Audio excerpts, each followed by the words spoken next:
Sports Encyclopedia. U.S. Steve Kim. Got Trent in the cut. What a human. He's the best. Yeah. He's a master motivator. I'm a master motivator. I ain't no regular ass motivator. I'm a fucking master. Coaches tried to make practice so hard that the game was less intrusive. Like they coached you that way. Like people think, well, they were just yelling. No, they were trying to put you under stress and put you in under duress so that when you got in the game, you could mentally handle adversity. If you go through JUCO and you make it out of JUCO, you can make it anywhere.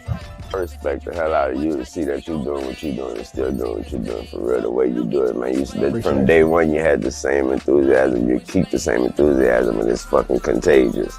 In my opinion, I think Shedeur Snow's the best deep ball in college football. I don't think Can you just say something nice about Shedeur Sanders? I love talking ball. It's nice to connect with guys that are like-minded and just are real and genuine. And I'll proudly stand up next to you all. God bless America. You said belt to ass, T-Red. You got the belt around you. Smitty and Jason Brown. Coach JB Show.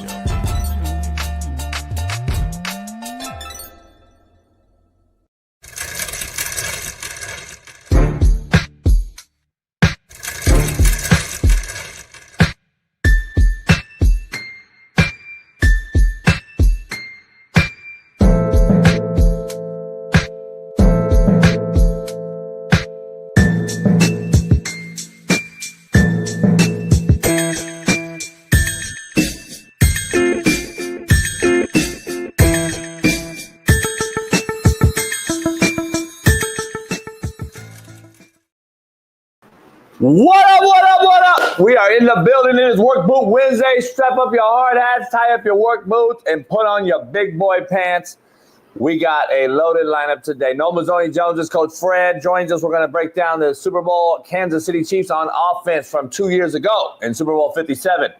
Last week we did the Eagles on O. Today we will do the Chiefs on O. Plus we'll break down the AFC and NFC title games from a week ago.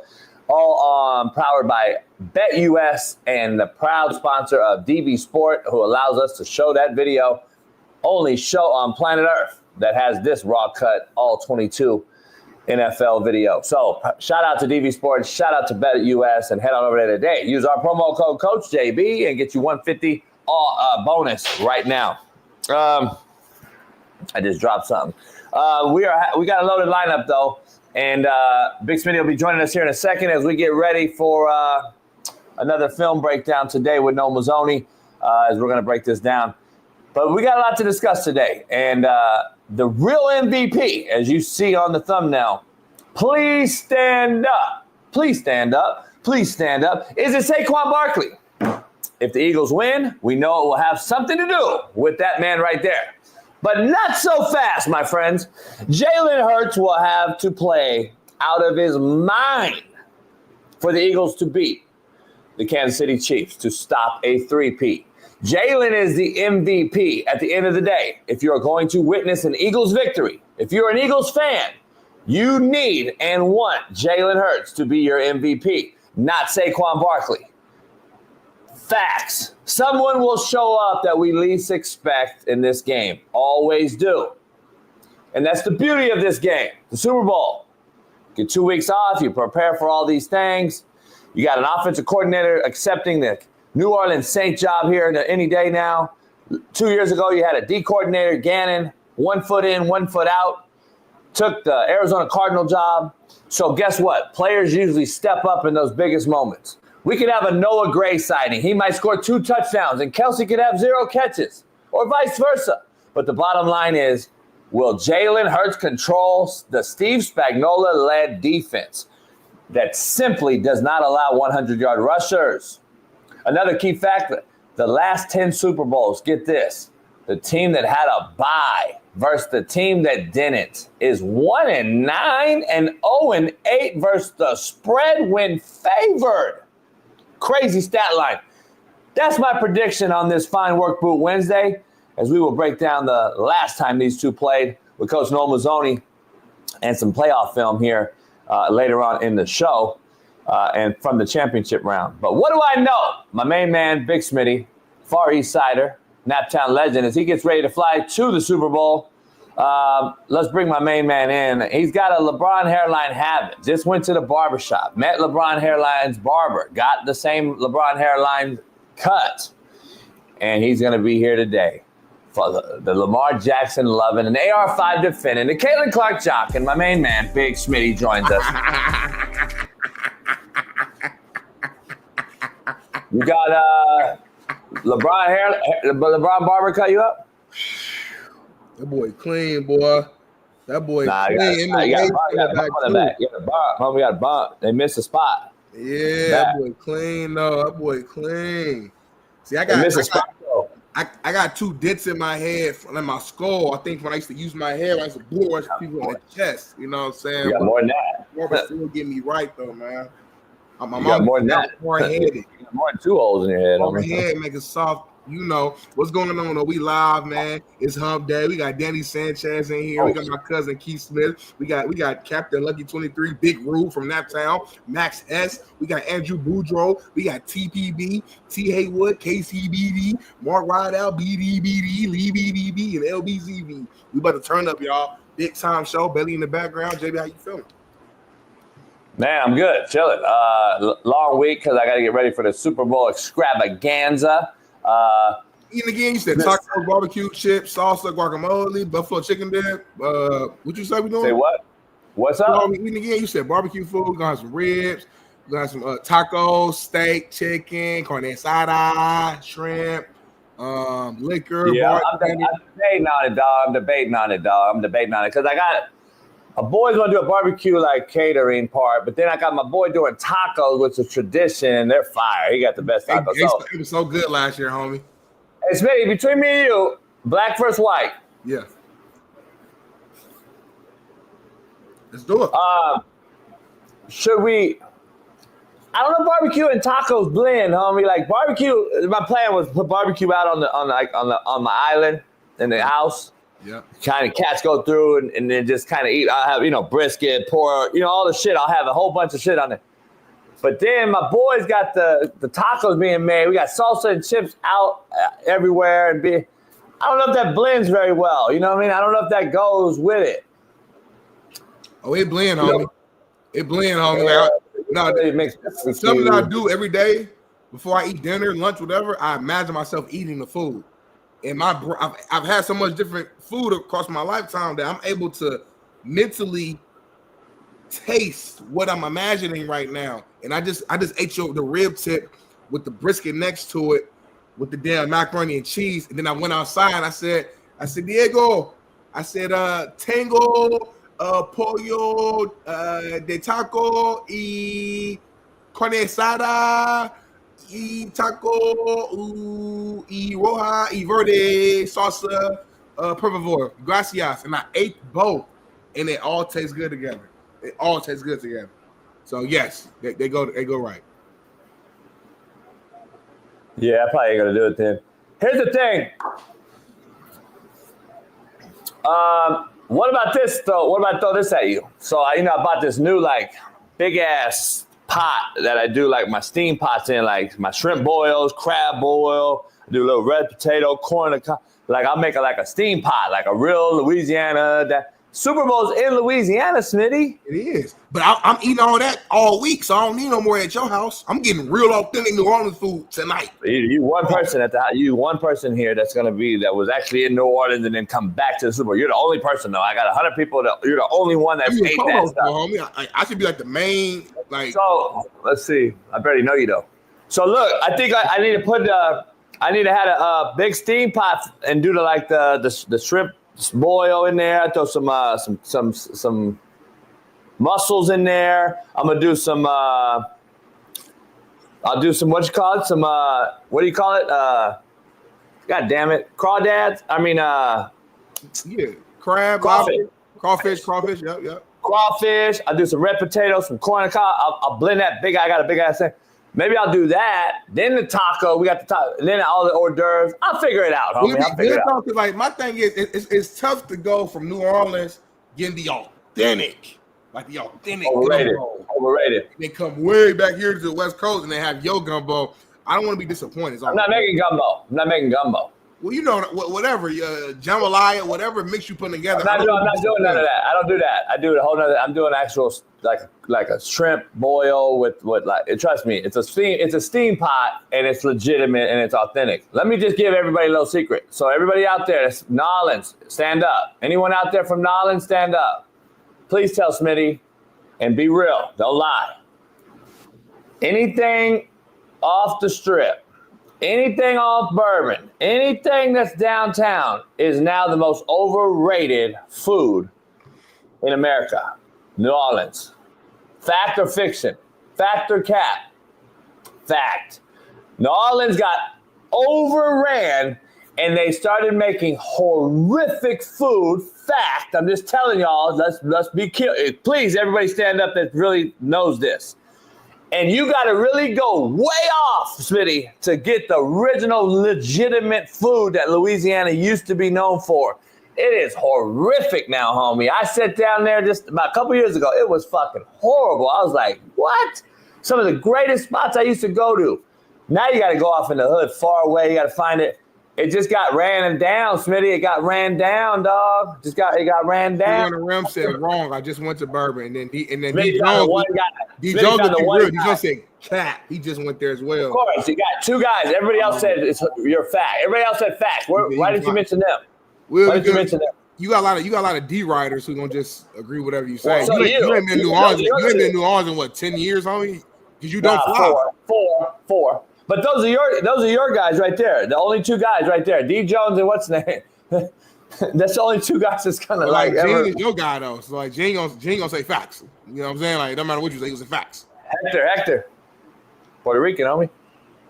Of course. Hector loves you. Hector's a day one, homie. Of course. Well, yeah, of course. Hector's a day one. Like when I first Kelly's back. Kelly's back 2 days in a row. No, she's a member now, homie. Oh, she back. Yes, she became a member.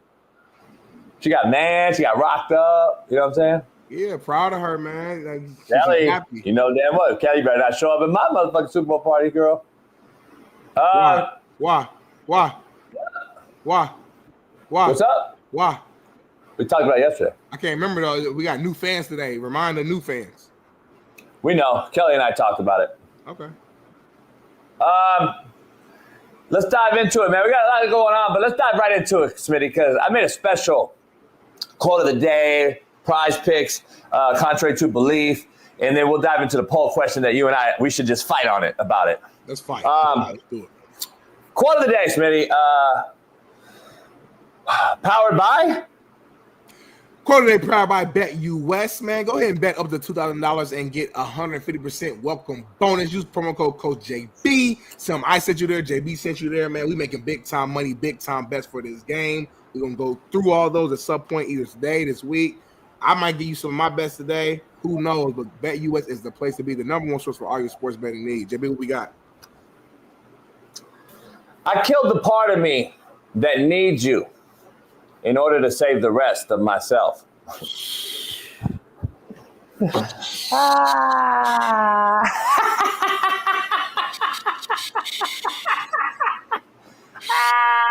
That's so deep. I don't think people in the chat like Chris Dabano, Gene. They don't know what you just said. You might say it one more time. You have to. Yeah, I don't even want to say it no more because it's so. I just want to keep it for myself forever. Let's just move on then. Forget it. Because I don't think anybody understands it. That was powerful, homie. Yeah, I don't think they understand it. I'm trying to think right now. I can't get it. I'm trying to think of a way to make it. So if you was a rapper and you was rapping, right? Because I know you do the hand thing. I killed the part of me that needs you in order to save the rest of myself. Oh my God. If I was a fighter, I'm number one like a black belt. I killed the part of me that needs you to save myself. Okay, I'm trying to find a way to put it's something there. I got to clean it up a little bit, but it's something there. It's something.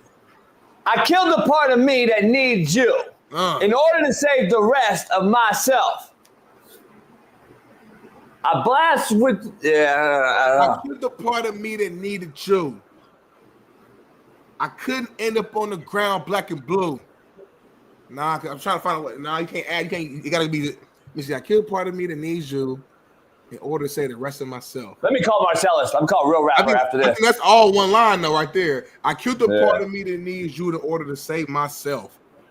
I'm swimming to the money like I'm Michael Phelps. That's how you do it. That's how you do it. I killed the part of me that needs you to save myself. Now I'm swimming to the money like I'm Michael Phelps. There we go. There we go. You got to say it like faster together as like one line. I killed the part of me that needed you to save myself. Now I'm swimming to the money like I'm Michael Phelps. Black belt. I kick your ass. No Bruce Lee. You look at him. Nah. You look at me. This the place to be. We in LAX. When I hit the weight room, you know I'm a flex. Live for today. Forget tomorrow. Last night already happened. We don't look in the. Ooh, I'm warming up, homie.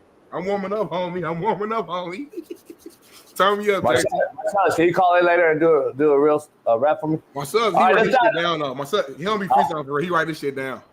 Nah, he's freestyle. I'm calling his bluff. Marcellus, I'm calling your bluff. You wrote that. You write your raps down, homie. That's why you got the B-roll over the screen so you can look at the paper. This on the top of my dome. Marcel said he can't comment because it's about Fox. Let's move on. Let's go. Let's dive into Contrary to Belief, brought to you by Prize Picks. Head on over there. Leah loved it. Leah loved it. Leah loved me. Smitty, no matter how good a person you are evil in someone's story. Contrary to belief. We listen and no matter how good you are, you're evil in someone else's story. No matter how evil you are. I know. No matter how Jess comes in here always horny. Huh? No matter how good you are, you're evil in someone's story. Yeah, you got seen that one. You got seen this line. No matter how good you are, you're evil in someone's story. You know I made that clutch streak. Call me Robert Ory. I'm a bad boy off the top of the head. Jazz comes in this show always horny. Huh? Jazz. Let's dive into poll question, Smitty, right out the gate. And I just wanted to make this up because the poll question could have been like, is Saquon going to be the MVP? Is Saquon going to run for over 100 yards? But we've been talking about that for 2 weeks. I want to ask you something that I think will spark controversy and start a fight. And then we could have a viral video go crazy. You know, I say viral all the time. Everyone's like, JB, I always think he go viral. Right. I don't even know what viral means, by the way. So I'm always going to say viral. It doesn't matter if 1 view, million views. I don't know what viral. I don't even know what the actual like definition is. Right. So, wait, what's up? Sure the fuck is, and I don't give a damn. What is what? Well, earlier you said something about somebody always horny, and I said who? I said what? You said Jazz, and then she said this. I don't know what that means. No, I didn't. I was like trying to rhyme this song. Oh, my fault. So, moving on amicably, let's dive into the poll question. Smitty, let's just ask you straight out. Should KD go back to Golden State? Yeah. He should go. He won 2 championships there, 2 final MVPs. He was the best player on that team. Shout out to Steph Curry. But during those years he was there, KD was the best player. He had his most success there. Only reason why he left is him and Draymond got into it. Draymond called him a bitch or whatever. Listen, as men, we can get over that. As men, we can get over it. I'm not saying they got to be best friends. As long as Draymond steps up, apologize, which I'm pretty sure he has at this point in time. You know what I'm saying? Apologize man to man. They can move on. We here to win championships. We ain't got to be best friends. I got people at work who I'm not best friends with, but when we own the job, we own the job. We here to make this show as great as possible. I don't like you, JB, at all. Bailey don't like me, but we all three come together to put together the best show every single day, the realest show every single day. So, yes, Kevin Durant should go back to Golden State because that's where he's seen his most success at in his entire career. No, he shouldn't. And if he does, he is a bitch. Draymond's been right the whole time. So don't put me in that video, Paris. Here's the issue. You defend the craziest shit, in my opinion, man. That's why I keep proving you on this show that you just don't really know what was before you and your generation. You didn't watch real sports. You couldn't have, because there's no way in the world that Kobe and Jordan and Magic and Bird and these guys would be rolling over if they thought they were going to go back to a hole that burnt them. KD put his finger in his ear after he rubbed the clit. And guess what? It burned, homie. And he's still going back. He went like this. And Golden State went, woo. And that motherfucker's going back, homie. Hey, Smitty, he's going back, homie, after they burned him? What? Hold on, homie. Let's dive into this. Draymond was right, because you absolutely are if he called you that for a reason. He called you that for a reason, Smitty, by the way. Remember? Don't say I called you that. He called him that. It's on national TV. We saw it. Why you drink, right? Why you drink your water that has no air in it, and you kill your motherfucking self live on video. So here's the thing. I got to find out why, if you're so good and so great, a.k.a. LeBron, a.k.a. KD, a.k.a. all these motherfuckers who claim to be so good, why you always shopping on the job? Why you always shopping for a big three? Why you always shopping for the next best landing spot that has three other stars? Why? If this guy goes back, there's two things, Smitty, and I'm having a real conversation here, not to be funny. Why are the Suns getting rid of you? Why is KD always on the motherfucking block? Isn't he the greatest scorer of all time? Did you ever hear about Michael Jordan being shopped, or Kobe being shopped, or fucking Larry Bird or Magic Johnson? Were they ever shopped? And when they were, you're too young, Smitty, we were over here like crying as fans. Hell no, they better not try to trade motherfucking Kobe. There's no way they would trade Kobe Bryant. The organization did everything they could not to lose their star. Why are these guys shopped so quickly and easily nowadays if they're so motherfucking legit and good? Please, I just want to know the question. If they're so legit, why is Phoenix so eager to get rid of this motherfucker? By the way, the only trade I heard that can happen to make this happen is a KD for the guy that called him a bitch, Draymond.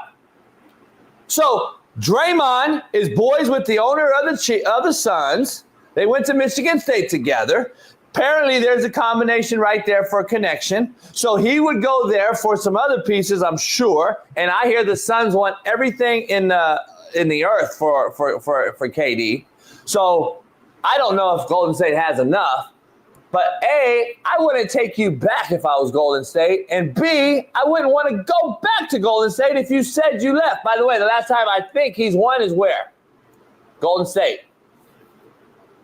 So he obviously needed Golden State. Golden State did not need him. Didn't they win after he left too? And didn't they win before he left? Before he arrived? It's crazy how Golden State's a common denominator. They've always won. KD never has. Yeah, but context matters.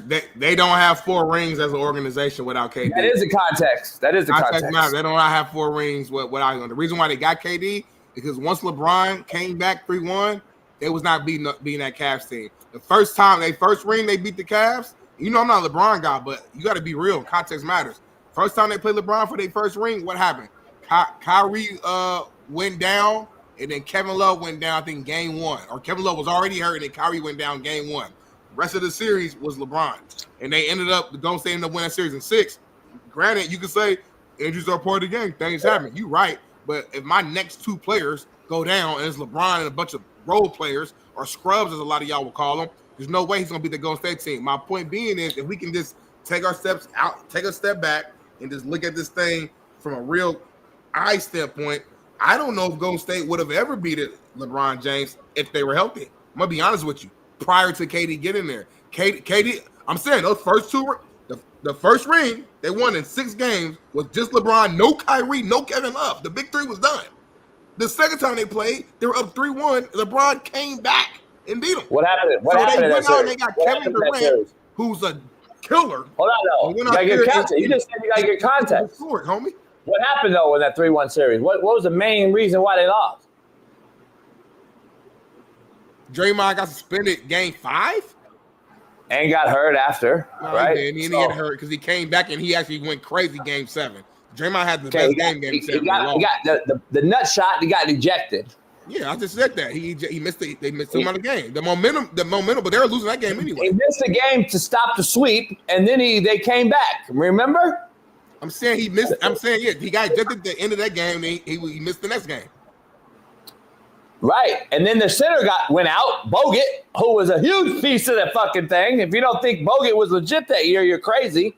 But you don't want to mention that. I know Bogut's a solid piece, but we're not doing this over role players, homie. You got Klay Thompson. Wait a minute. Role players have been guys, so I'm not about to be Bogut. Smitty, role players have been an instrumental part of championships since the beginning of time. What are you talking about? I know basketball more than you, JB. I'm not saying that. No, you don't. We understand injuries happen. You're not even close. But when it's when it's Kevin Love and Kyrie Irving, homie, of the big three, that's different than when Bogut missed his big. Come on now. That's all I'm saying.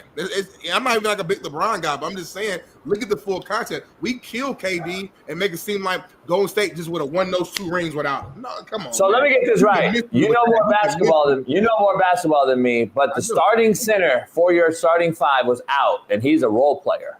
Yeah. The starting center. Starting didn't mean nothing. He wasn't the finishing center. Because when Golden State put out that killer squad out there and they went small, they put Draymond at the 5, KD at the 4, and they got Steph, Clay, and they had my guy Livingston out there. When they went small, they killed, or Iguodala, out there.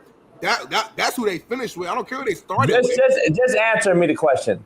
Did Golden State have a championship before KD arrived? Yes or no? Yep, they had one championship with a Riddle, Kyrie Irving, and a Riddle, Kevin Love. That they played that same team the next year and they lost. And like, damn, we can't beat this team. They said Draymond was in the parking lot after the game crying like, damn, KD, pick up the phone, Kevin, pick up the phone. He called. Hold on, let me ask you another question. Did Golden State win after KD? Then y'all just look why you call me, homie. Hey, KD, please come. We can't get past LeBron. Can you please go? Sorry, we'll pay you. Can you answer the question? And KD came back. Can you answer the question? Can you answer the question? I didn't hear nothing you said. Did they win again after he left? Mm-hmm. So wait, they won before he got there. They won after he left, but he's the reason that the organization is good. I ain't saying that. Homie, you defend soft pussies, homie. You defend soft pussy over and over and over and over and over. Like, that's all you defend on the show is soft pussy. You would never what are you going to say? Enough's enough, homie. What are you going to say? Enough's enough, KD. I got to man up. I'm 31 years old now. I just had my birthday at the farmer's market with my wife, homie. I'm 31 now. Why the fuck am I not defending this soft pussy, homie? Like, that's what you got to start doing on this show, Smitty. That's what I want to see. I want to see you stop defending soft pussy. Pussy. You want me to be you. Smack the pussy. So you want to show or me you are the same people? No, I want you to just keep it real. You know damn well this guy's soft as shit. This motherfucker shopping jobs after job after job. He's not shopping right now. See, hold on. This show is too big, deal. I can't let you spew out false information. I used to let you do it. So good. Why is he leaving? But now we have thousands of viewers. So this show too big. People be writing articles about this show and pulling out texts. Coach JB said the boom, Big Smitty. I can't let you lie no more. KD's not shopping himself around. The Phoenix Suns are listening to offers because Golden State has hit up everybody. They're trying to get Jimmy Butler. They hit the legs up about LeBron. They're trying to see who they can get to pair up with Steph Curry while Steph Curry still has a little bit left in the tank. So as an organization, of course, it's bad business to not listen to the offers, homie. What are we talking about here? Ding, ding. Hey, what's up? Hey, what's up, girl? Where's Johnny at? Oh, for real? Your husband not in today? What? Shit, you should come through. Come through the house, kick it. I know he's your husband and shit, but still, you can come through, right? If the bitch comes through, she's a hoe. Is she not? Fact or cap? So, just because I motherfucking call you, that means I'm shopping, homie? That means you ain't that fucking good. Shit. Oh, shit. Golden State called everybody. So fucking what? I wish Golden State would have called the Lakers when Kobe was there. You think they're answering the motherfucking phone? If he's so motherfucking good, homie, why are they shopping his ass? That's the goddamn bottom line again. I mean, the Mavs just gave away Luka, top 5 player in the game, so everything's Come on, man. The whole league is shared right now. I ain't gonna lie, I'm nervous. If he's so motherfucking good, if he's so good, hey, Kelly, come through. Kelly, come through. Shit, I don't care about your husband or your man, girl. Come on over. I don't know what's the name. If she comes through, then guess what? She an unloyal motherfucker who we really don't care about. She don't care about him, and vice versa. Context matters. And that's what the fucking Phoenix Suns are doing right now. They're taking calls, Smitty. He ain't that goddamn valuable. He's not the. By the way, if he would ever be a bus driver instead of a rider, we'd be talking about maybe top 5, top 10 ever. But we're not. We still talking top 10, homie. He's we long. Still talking top 10. We still talking top 10, homie.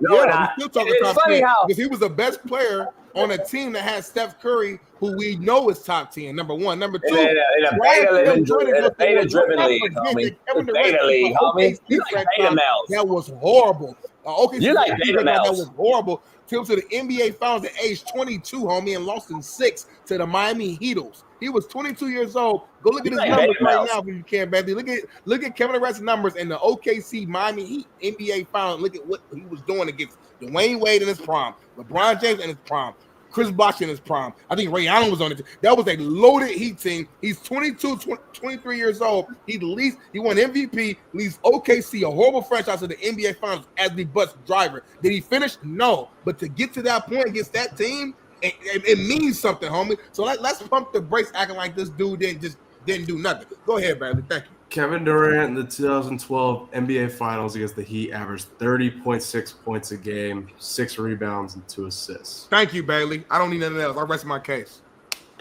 What does that have to do with anything? If he was the bus driver, as you said, he wouldn't have been traded and left OKC. And then he wouldn't have been traded and left Golden State. And then he wouldn't be traded and left the Suns. How many fucking teams is he going to be on if he's the bus driver, Smitty? Let me ask everybody in this chat, what do drivers do? I don't know any driver that doesn't go by and side of the road, park, and all the riders get on, and the driver drives away. I've never seen the driver stop, pick up riders, and then become a rider. Have you? I don't know. I've never heard of that. The bus rider is always sitting in the back. He don't drive the bus. This motherfucker's never driven the bus, ever. Not one time. Even on a team of rookies with Westbrook and Harden as a fucking 6th man, the motherfucker was soft. He's always been soft. He's never led shit. Dog, the dude is a follower. He needs to jump on, get with somebody that can help him get over the hump, because nobody can help. Obviously, he can't lead anybody. So it's funny that we're making excuses for a motherfucker that you on this show has said is closest thing to Kobe in Booker. He has Devin Booker, Bradley Beal, a bona fide scorer. Bradley Beal. The Suns continue to get all these crazy scores. And this motherfucker, first of all, the Suns are shitty. Second of all, they're trying to get rid of this motherfucker. If he's so goddamn good, homie, how can you defend the actual fact that they're shopping him? Because if he's such a great fucking player and talent and MVP, why the fuck aren't we bringing guys to him instead of getting rid of him? Like, it makes zero sense. I don't know how you defend the shit. He has 0 rings without Steph Curry. And by the way, I still argue Steph Curry was the catapult in that team. He was the absolute catalyst on the Golden State team that he was on. Steph Curry, the ball went through, not KD. KD got the kick-out jumper, boom. Yeah, he can score 30 points because he's a great scorer. He's a great shooter. But why when we talk KD, what's the first thing we mention? He's so long. He's like an alien. That's what the fuck you talk about? He's unguardable. He's 7-foot wingspan. Who gives a fuck? He ain't never won shit without the others. He's fucking garbage. Get rid of his ass. Just let him keep shopping around like LeBron. These are the biggest paper champion ass era and generation I've ever been around. They're so soft, homie. These motherfuckers, and you guys compare them to playing against the fucking 80s and 90s. They would have been crying in the car, crying to mommy every single day for changing their diaper. Mama, Rick Mahorn clotheslined me. I wanted a flagrant fucking 2, but they didn't have a review back then. Those like they this, didn't have the replay. Days like this make me not like this show, because when you say idiotic, I'm sorry, that's a bad word. When you say wild takes, like what you just said, it waters down the credibility. Everything I said was fact. It waters down the credibility of the show. You say everything I said was fact. You just said that Kevin Durant is garbage. Is what came out your mouth. I heard it. You just said Kevin Durant is garbage. So there's nothing else for me to argue about, because you're so crazy in your take that's a waste of my breath, waste of my time to argue. So just to save the show, we're gonna just move forward amicably. What we got next? KD is horrible. You're supposed to run the show. So the next topic we got right here, man, the NFL and Pat Riley have reached an agreement on a deal for the rights to the phrase three-peat if the Chiefs win their 3rd straight Super Bowl on Sunday. For those of you who don't know, Pat Riley owns multiple trademarks for the phrase, and any earnings from the NFL's use will go to the Pat Riley Family Foundation. In other words, it will be a write-off. It will go to his pockets. Riley first filed for three-peat at the start of the 1988-89 season, and it could come in handy on Sunday if the Chiefs win. What is your initial thoughts on this right here? I actually didn't even know, me probably being a youngin', I didn't know Pat Riley owned the phrase three-peat. Three-peat is something we all just been saying like forever, so I didn't even think about this. But what's your thoughts on this? Boss move? A boss move, or the Chiefs just keep getting shit handed to them? Thoughts on me? I'm just saying, like, why did the Chiefs get every fucking thing? So they broke a trademark. I could break a trademark right now if I tried. Well, they reached an agreement. Trademarks are binding legal fucking action. Like, it's not easy to get one, A. B, it has to be worded so finite. Trust me, I have fucking 6 trademarks right now. 3 that's still pending over after 3 years, Smitty, because it's how the word, the vernacular, and all that shit ties in. And then the words actually used, the nouns and shit that are used, the verbs, all these things go into a trademark. It's crazy. I hate dealing with it. But when I had this trademark slapdick, it was an act of God. So now all of a sudden, let's lift it. Chiefs, you can use it if you get it. Like, the Chiefs continue to get shit catered to. Well, hold on real quick. He's not giving it to them. They have an agreement to where he would he would make money though. Like, for Pat Riley, it makes perfect sense. It ain't like three-peat. It's like three-peat hasn't been a popular thing because ain't nobody three-peated in any sport in a long time. So if they do it, I'm sure it's gonna be shirts, it's gonna be commercials, it's gonna be all types of ads and stuff. So from Pat Riley's perspective, it's an easy money win. He ain't gotta do no work, and he's gonna get probably a certain percentage off every sale they do. I'm out. All right. So why did the Lakers get to do it when Shaq and Kobe did it? I don't know if they did it or they didn't do it. I don't know. Did they want to do it? Did they sell merch? Did they try to do a deal with Pat Riley? I don't know the situation at that time. We had to do some research. This guy's a Laker. Legend. And he didn't let the Lakers use it with Shaq and Kobe, but he's letting Mahomes and the Chiefs use it? Sounds like a lot of pressure coming down from a league that really protects one certain person and team, doesn't it? That's crazy. Not even his own organization. Not even his own organization, the Lakers, where he started in his fame, could use it. But the Chiefs, of all people in a whole other sport, can use it. Jason, I just want to make sure for clarity, like, where are you getting that information from? Who, me? I mean, you're only fucking Jason I know on the show. I'm asking you where you get the information from. Who you at? What information? You're saying that Pat Riley denied the use of three-peat from the Shaq and Kobe Lakers. Again, I was young, so I'm asking you, is that an actual fact? I didn't say denied. I said, why didn't the Lakers use it? They didn't. The Lakers didn't use it. They won. Shaq and Kobe won it. Didn't care. I don't like. That's a weird question. Like, you're saying they didn't use it as if like your whole take just now was like if Pat Riley didn't let the Lakers use it, but he let the Chiefs use it, it might be some pressure from. No. That's why I'm asking a direct question. I'm saying, to your knowledge, do you know if Pat Riley literally denied the Lakers of using it, or did the Lakers just not want to use it? Like, I didn't say that. It doesn't matter either, and I don't give a fuck. That's not the discussion, Micro. Right now, you're not thinking, homie. That's not the discussion, Micro. The discussion is, why didn't the Lakers use? That was my question. Why didn't the Lakers use it? Did I not say? I can ask him, homie. Man. Did I not say why? Did I not say, why didn't the Lakers use it, the team he's from, but the Chiefs are? That's all the question I asked, homie. Why are you asking me where did I get the data from? I asked you a question, homie. Why didn't the Lakers use the three-peat, but the Chiefs are allowed to? That's all I asked you, homie. Who know? I'm not in the locker room. Call Rick Fox and him and see. Hey, say, hey, bro. That's the question I asked. Did Pat Riley stop y'all? Or did y'all not give a fuck? Did y'all want to make y'all own little phrase? That's not on me, homie. I asked you. You just asked me, but I have to answer you, but you don't have to answer me, Micro. I asked you something because your take, you led with a take that sound like you have some you asked me where I get the facts from. I want to get educated. I'm like, I never heard that. You asked me where I get the facts from. Where do you get the facts from, homie? How do you know that's the facts, homie? That ain't the facts, homie.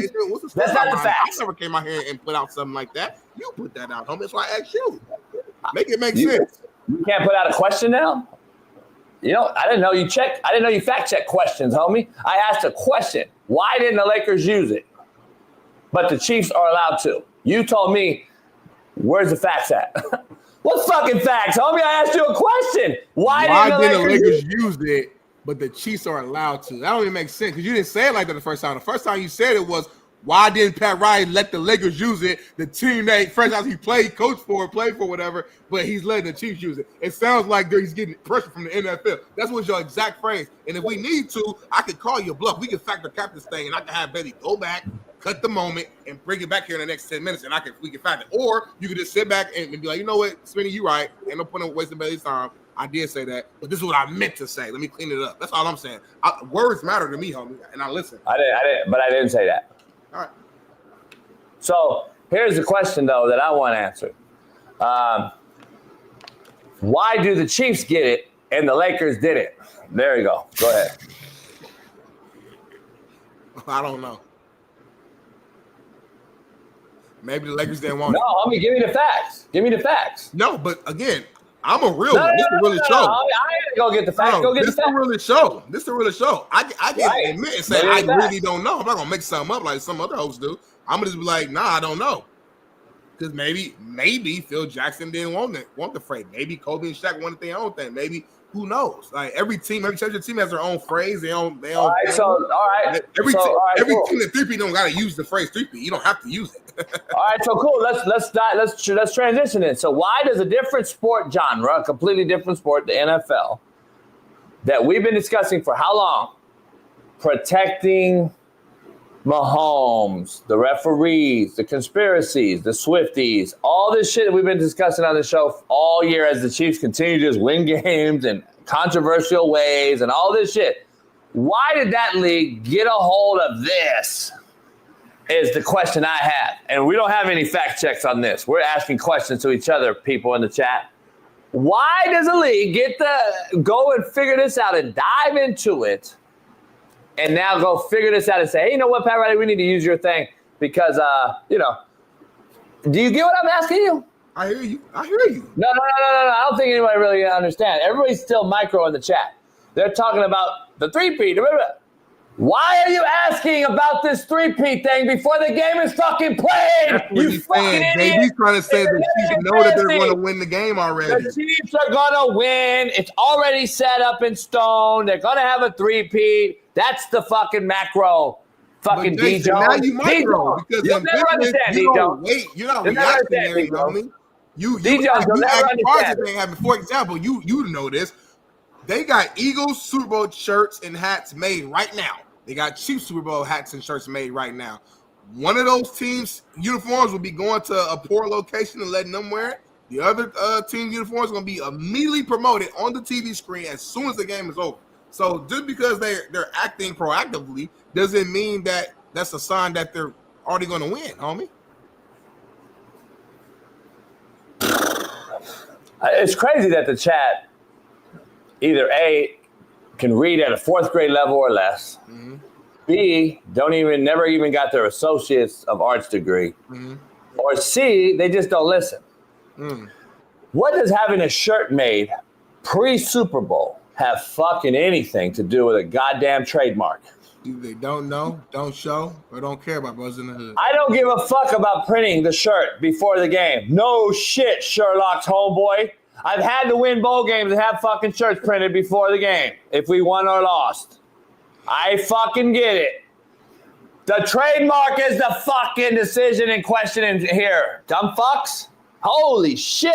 All the thing is the NFL and trademark, homie, being allowed. Why is the trademark even being brought up? Why are the Chiefs allowed to even go through Pat Riley in the NBA and Pat Riley's trademark to even think about getting this fucking thing done?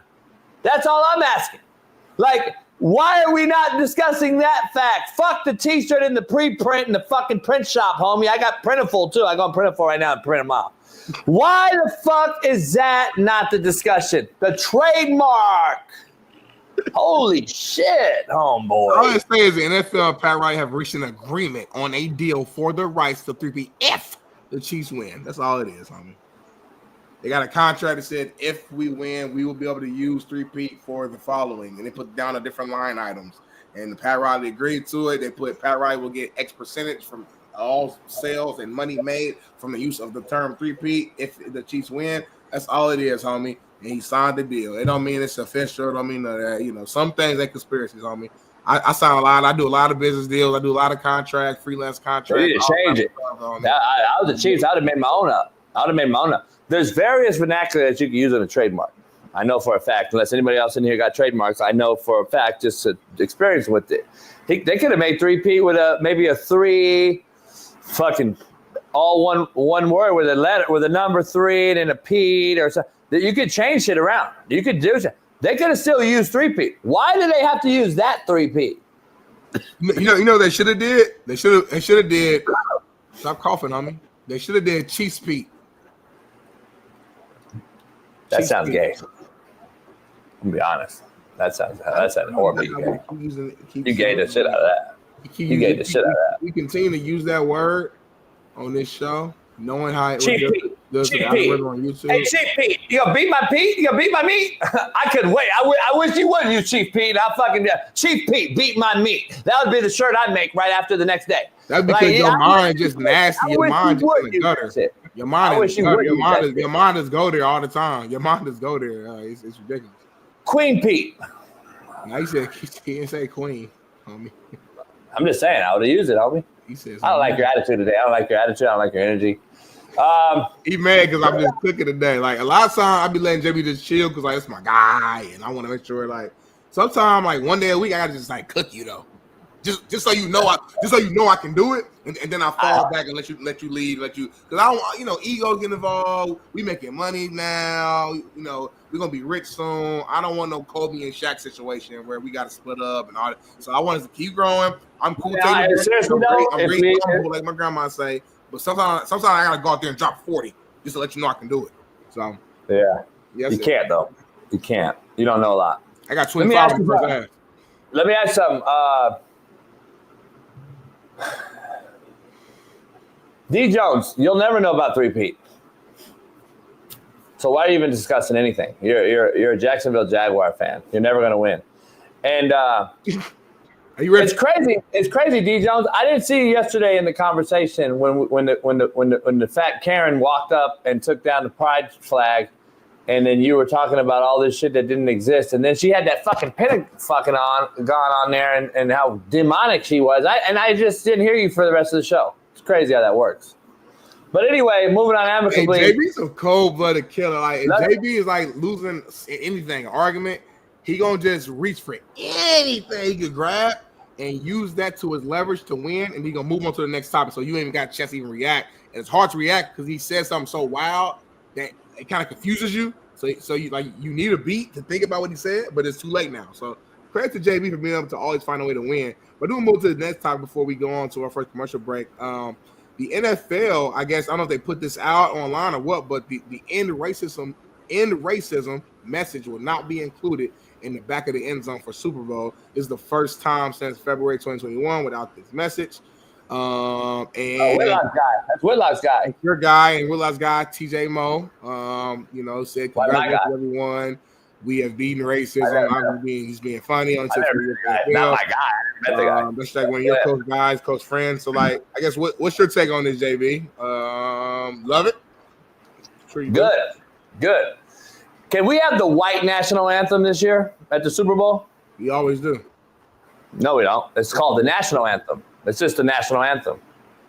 Yes, but the black national anthem was announced yesterday that you could have the black national anthem. We're gonna have another black national anthem. I'm like, what the fuck is a black national anthem? My homeboys, all black homies, by the way, they were like, what the fuck is a black national anthem? I didn't know either. I'm not gonna say it lie. I didn't know it at all. That's my point. Isn't that our point? Not knowing it. But that's our point. Like, my homeboys were like, "No, what's a black national anthem?" I was like, "I don't know. What's the white national anthem? Do we got a white national anthem? Where's the Mexican national anthem, homie?" I'm trying to Mexico. Where's the Mexican national anthem? No, it's Cinco de Mayo Day, homie. I'm trying to figure out what's cracking. Here's the bottom line, homie.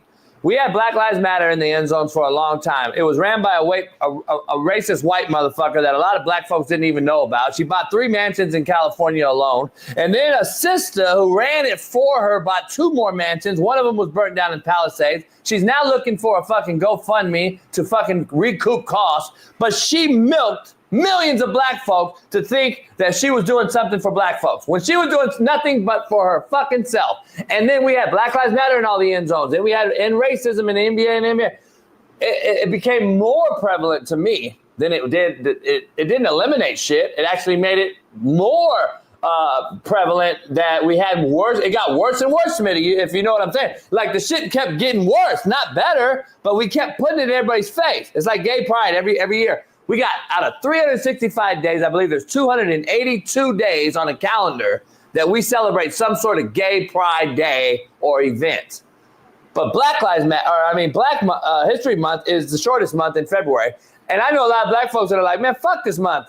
I just want to be treated like everybody else. Like, that's what I wish we got back to, homie. Fucking humankind, homie. I'm over the race shit. I'm just so tired of it.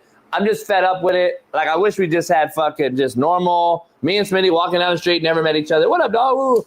I just don't know why it's always so shit. I think our kids are fucking doomed because we as adults fuck up the room by bringing all this shit into it all the time.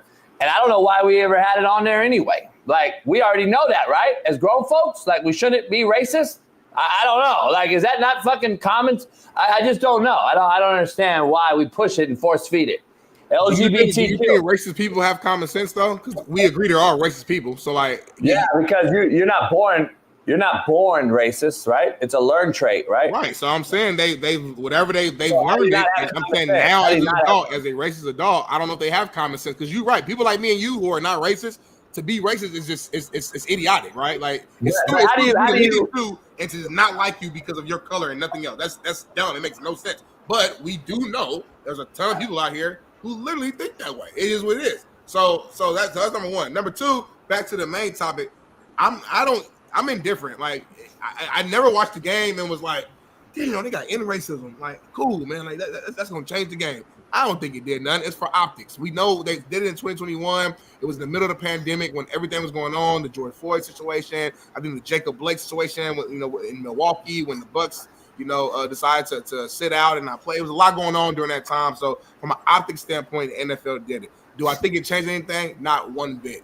Actions matter. But I'm not someone who believes that we should just ignore it and just remove it from textbooks and not talk about it and act like it's nothing, like it never happened, and act like it's not something that still happens in certain areas. And it's still, because to me, like, ignoring it and being ignorant to it isn't the solution either. I don't know what the answer is, honestly, in the grand scheme of things, because at the end of the day, you can't fully control people and how they're raised and how they're thought. If someone's grandfather was a racist, they're gonna raise their son to be a racist. Their son gonna probably raise their son to be a racist until somebody at some point has their own mind. They're like, hold on, this is stupid. This don't make sense. And then hopefully it'll break off. But there's no actual way, no matter how many words we put out here, to be able to break it. So listen, I hear you. You may not want to hear about it all the time, and I'm the same way. It's not something that I want to always hear about, especially when I'm watching sports or I'm watching certain things. Like there's a time and place for everything, right?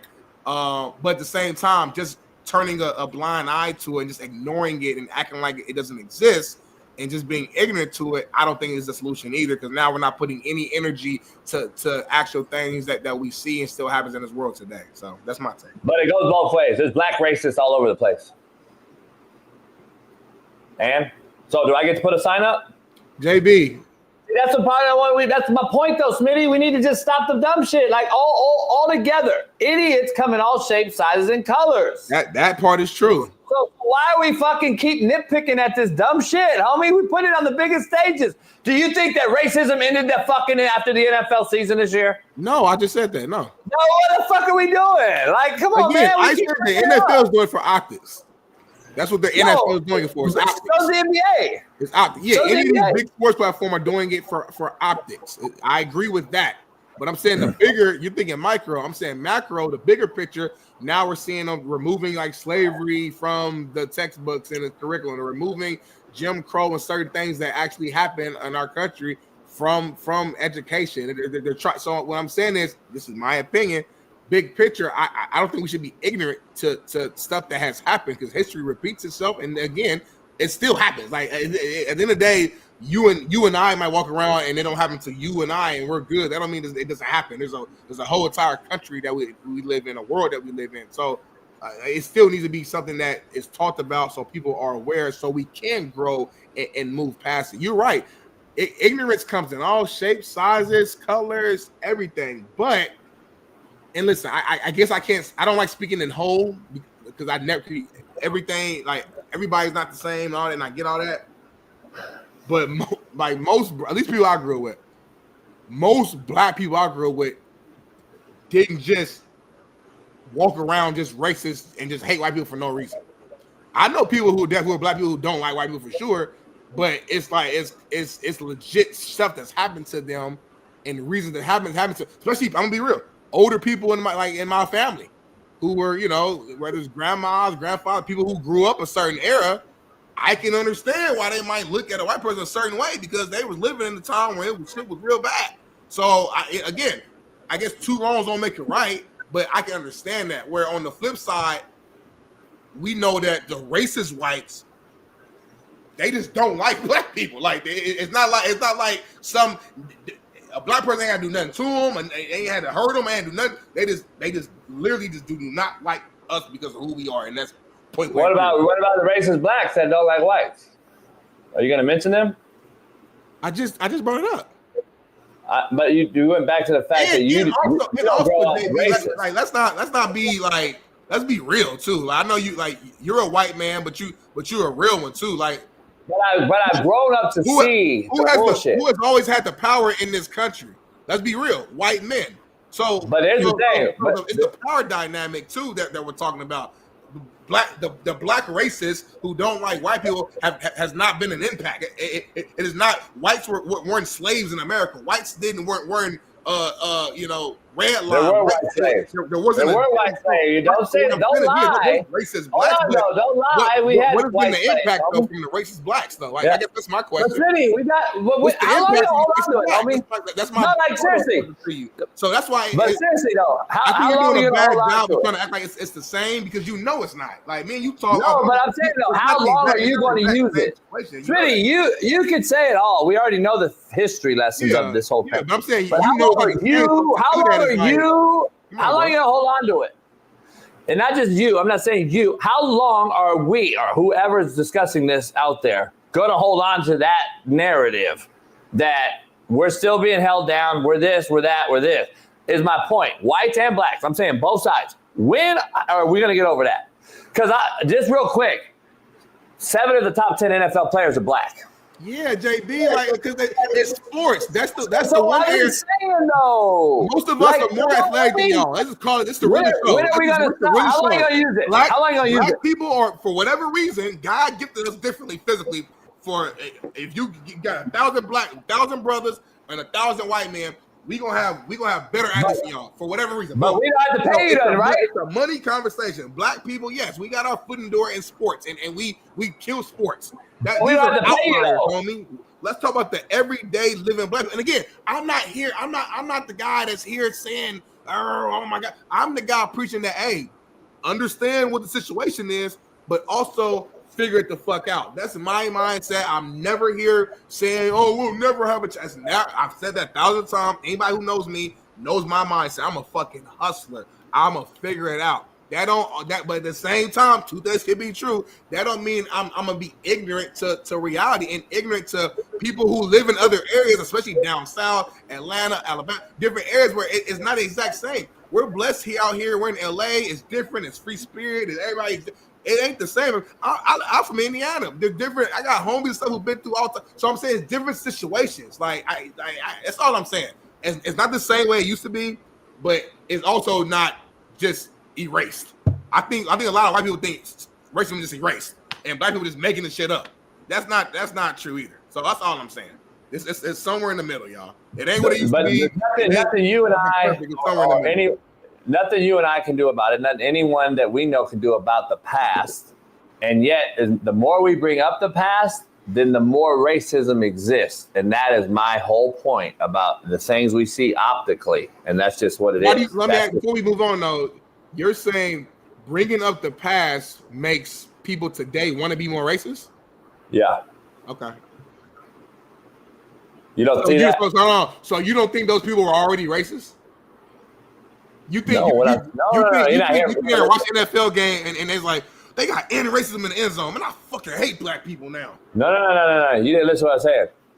There's racism on both sides. The more we put this out in the faces of people to see and use against each other is going to create racism at an all-time high. It's going to continue to get worse. We had a decline in racism for a while, or at least we didn't talk about it socially.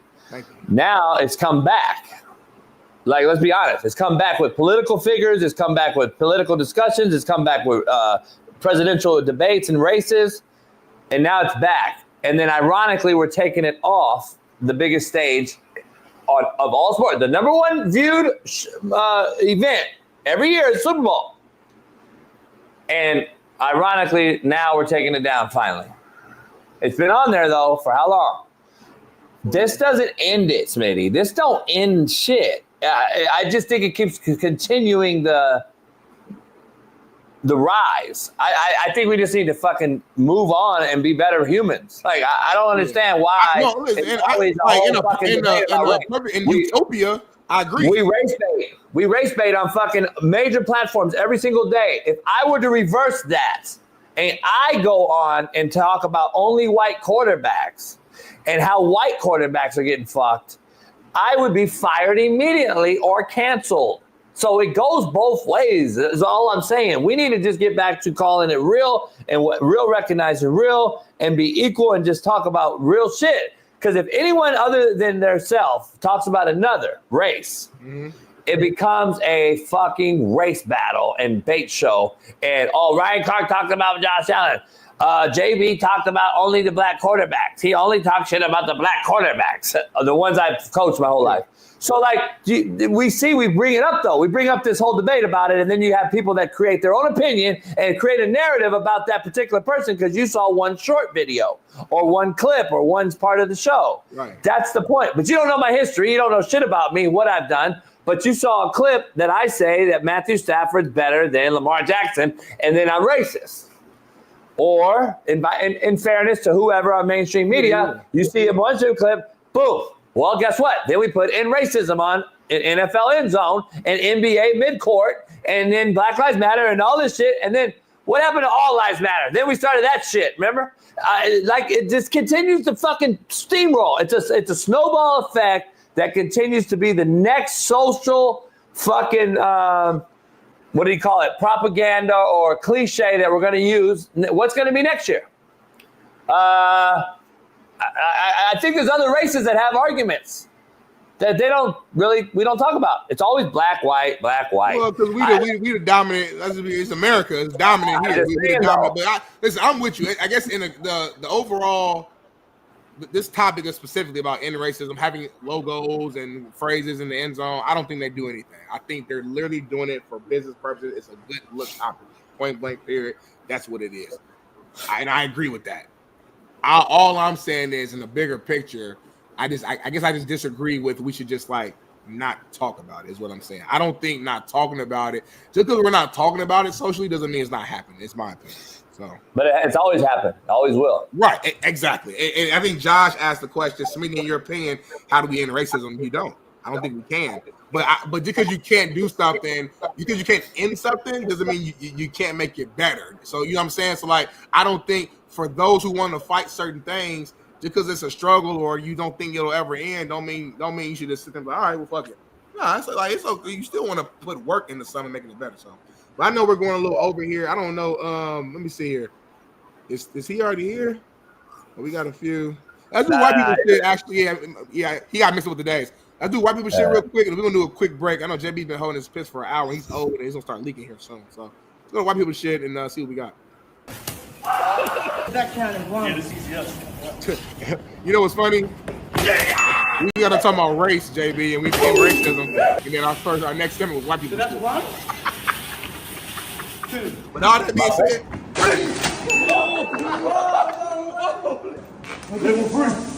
Level 3, free loose.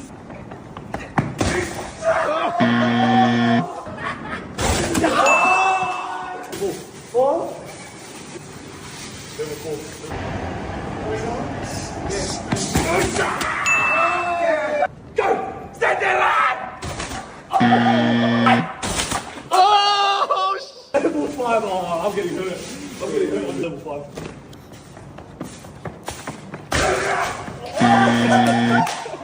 Level 5. This is black people shit, though. 5.5. Fucking Mexican! Oh,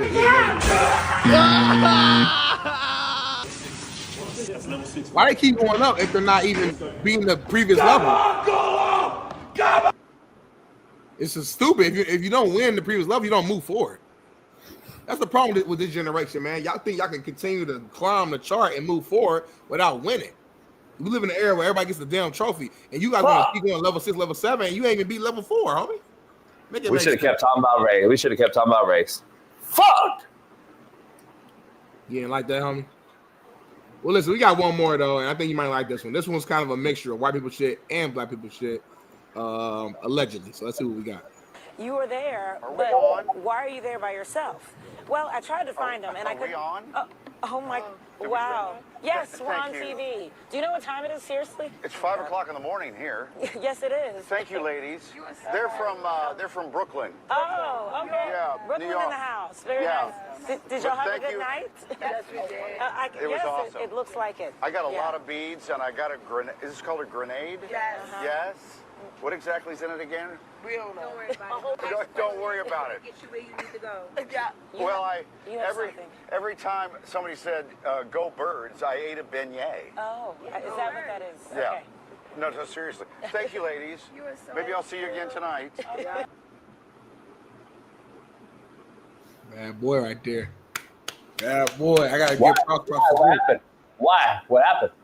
He got what you mean? He just left the spot at 5 a.m. Just left, you know what I mean, on Bourbon Street with three sisters. White boy. So did he have to pay for it? Nah. Well, I mean, JB, you know this. You always pay for it one way or another. No, but are those 3 hoes? Nah. They from Brooklyn. They just regular. They from Brooklyn. They visiting for Super Bowl week. And he just ran into him, was spitting game to him, probably was buying them drinks, so they were flirting with him, standing around with him. And yeah, that's what it was. The one in the middle is horrible. She's the mama. Not horrible. She's older. She's the mom. Probably the mom, but the one on the left. She probably the mama. She probably the mama. The best in the while you playing though. Yeah, but I'm not hitting that with your dick. So the one in the middle is probably the one on the left. The far one on the left. That's the younger.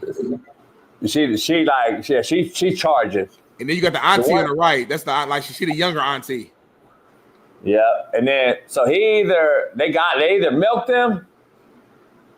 They might have robbed his ass. But we racist.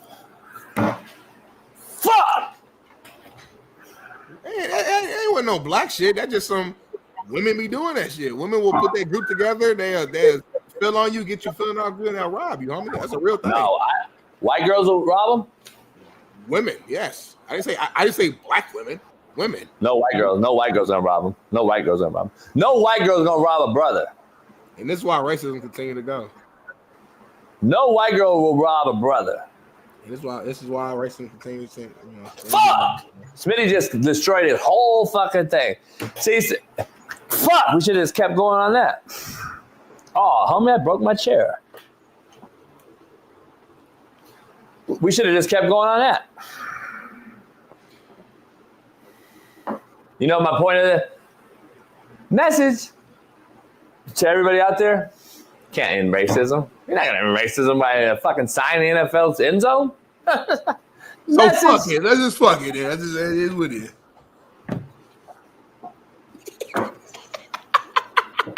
You know what I'm saying? Did you see Smitty's face? Did you see Smitty's face?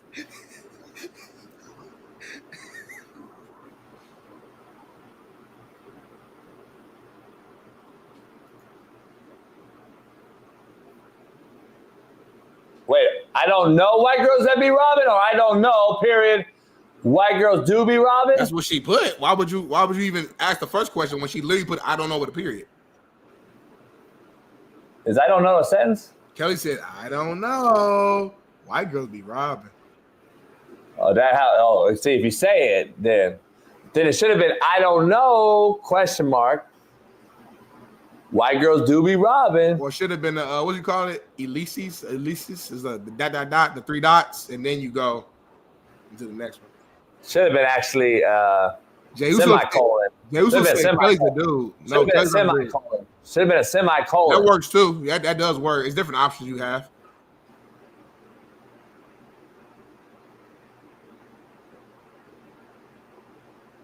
Anyway, we got No Mazzoni on the other side, and we're going to break some film down on the other side. We got a lot to discuss here, Smitty. An ellipsis? Ellipsis, yep, thank you. What is that? I think that's the dot, if I'm not mistaken. The 3 dots. I don't know what that is. True story right here. I was with the Chiefs, right? Tony Gonzalez and I walking through the mall in Kansas City. I was on practice flight. I just got picked up, and all these bad $10,000 a night hoes came over to the apartment. Here's the cool part. White girls are the ones that set it up. Remember that. The white girls are the ones that set it up. They're the ones that try to go get $10,000 from everybody, set it up, boom, boom, boom. And the white girls, they're like the bougie white girl that charges 10 racks a night are the worst bitches. I'm just throwing it out there. And my last line, you know how white girls do it though? A lot of the times, unfortunately. Oh, he touched me. He R'd me. He SA'd me. He what you? We back at 5 minutes. Oh, I just got it. You micro homie. Hey, you know what happens though when Michael Jordan's son snorts that white? What? Fuck with white girls his whole life, homie. That's a you problem. We'll be back in 5 minutes.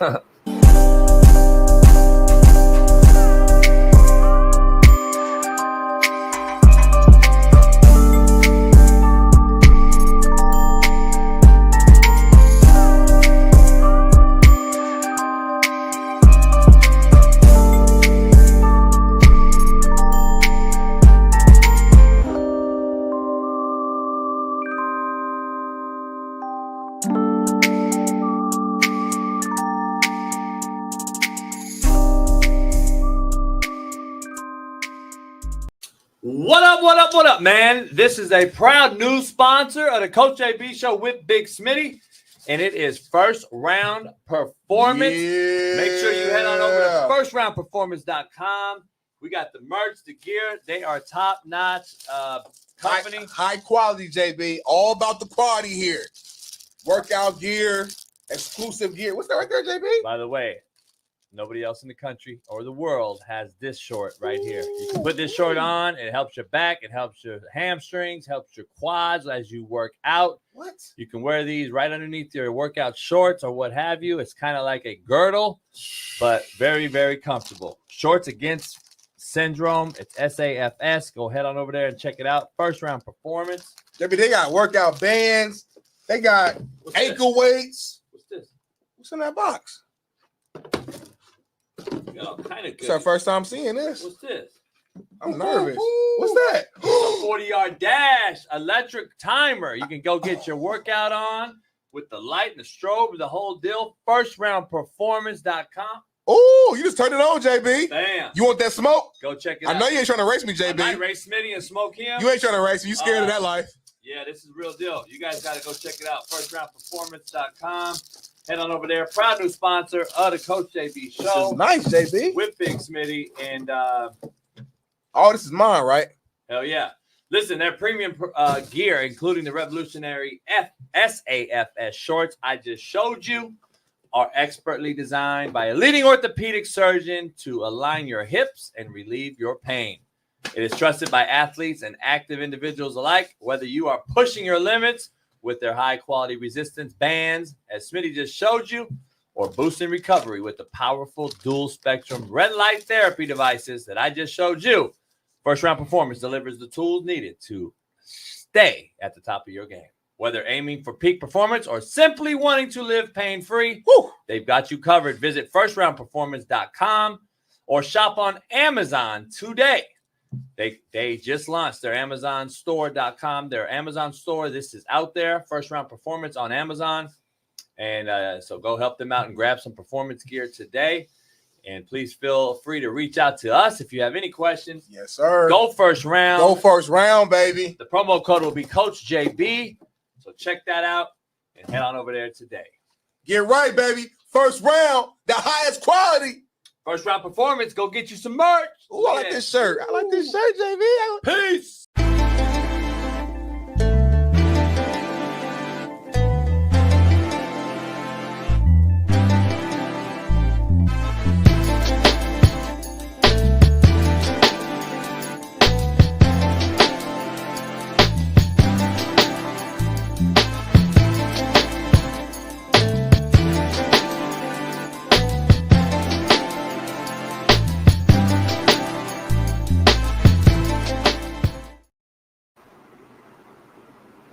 What up? Let's get it cracking. We got a whole show. Where's my...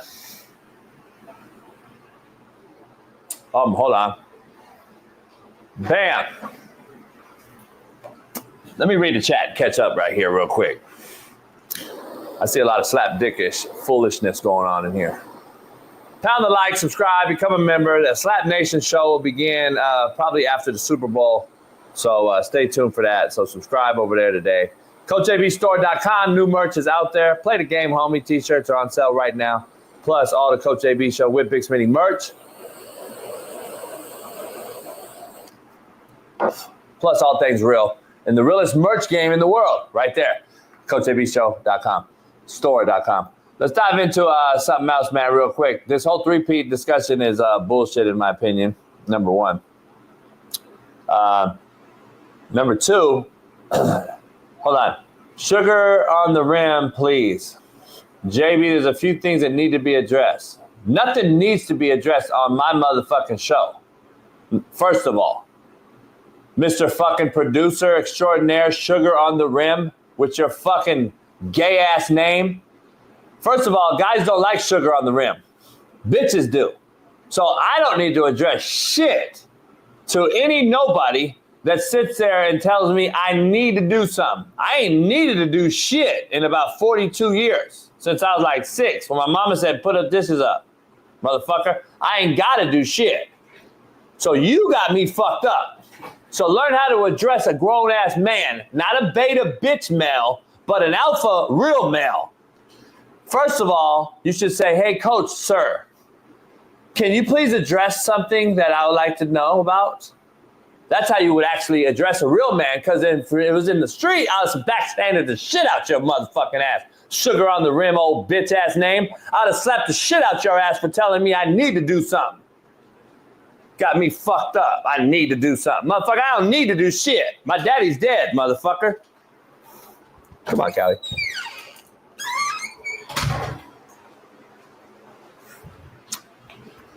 My daddy died in 2005. I don't need to do shit. Motherfucking weirdo ass motherfuckers.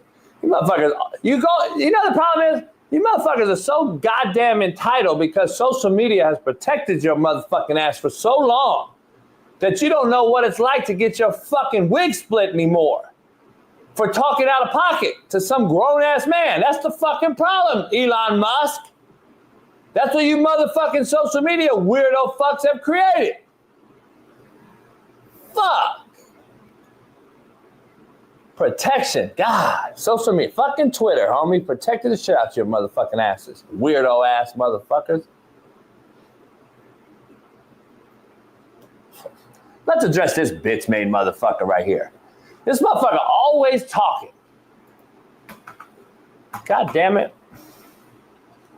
Baby, you hear me? Yeah, we're here just cussing out everybody. Hey, chat, y'all. I asked the question before.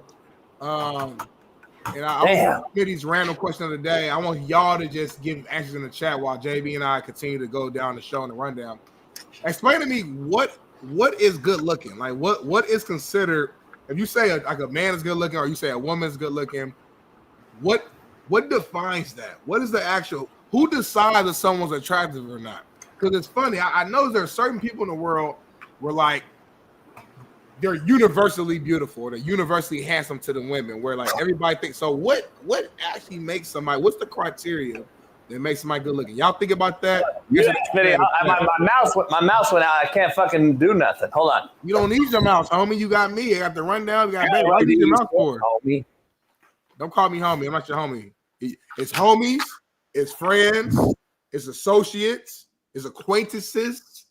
It's brothers. We not none of that. So don't call me none of that, homie. Which one of y'all was JB cussing out before I jumped on the show? I heard y'all. I have to go move my car. I have to take a piss. I have to get my drink. I'm going to New Orleans today, y'all. Y'all let me know any place that I need to stop by because I ain't never been to New Orleans before, so I don't really know. We got I'm doing dinner tomorrow. You haven't been nowhere, homie. I'm doing my dinner tomorrow with my Fox folks. So basically, look, I'm gonna be super busy working. We're doing like tomorrow's one show, regular schedule. But a fucking mouse, homie. Calm down. I'm talking to the people, homie. But I'm gonna be talking. I gotta work other shows and behind the scenes. Like they got like Joe Burrow coming on. I think the Breakfast Ball show. Jameis Winston's been doing stuff for Fox. So our digital team need help to capture some behind the scenes content. So I'm gonna be doing that early in the morning, even before Speak comes on. But then Friday, every single show is doing 2 shows. We're doing one show that's going to be on Big Fox, which is like the main, we got the main Fox channel. And then they're going to do the regular show on FS1. So it's going to be crazy. But after all that, we're going to be partying and eating. And so y'all let me know. Hit me up in the DMs, y'all. If y'all been to NOLA, let me know where I should stop by, where I should eat exactly. My mouse don't work, homie. Now we can't show fucking film because I can't do shit with my fucking mouse. Fuck, what's always sound, bro? God damn, homie. There's a bitch made motherfucker in the chat, homie, always questioning my motherfucking credentials. First of all, you don't gotta question my credentials, homie. Go ask somebody. Go to Compton and ask somebody. Oh, bitch ass fucking whatever his name is, Jay-Z or whatever the fuck your bitch ass name is. Go fucking recognize and find out who I am, motherfucker. Before you over there always yapping your motherfucking gums in this motherfucking chat. Couldn't bust a grape in a fruit fight, but want to question my motherfucking ass. You got me fucked up, you dumb motherfucker. Go around Compton right now and ask.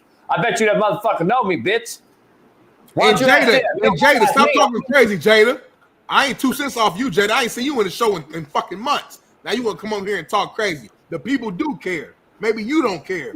And Chris, don't laugh. Chris, don't you ever laugh at anything. If someone's against me, you go against them, Chris, every single time. Every single time. I don't care who it is. And Jada, don't say Bonta. You ain't blooded out. You don't bang.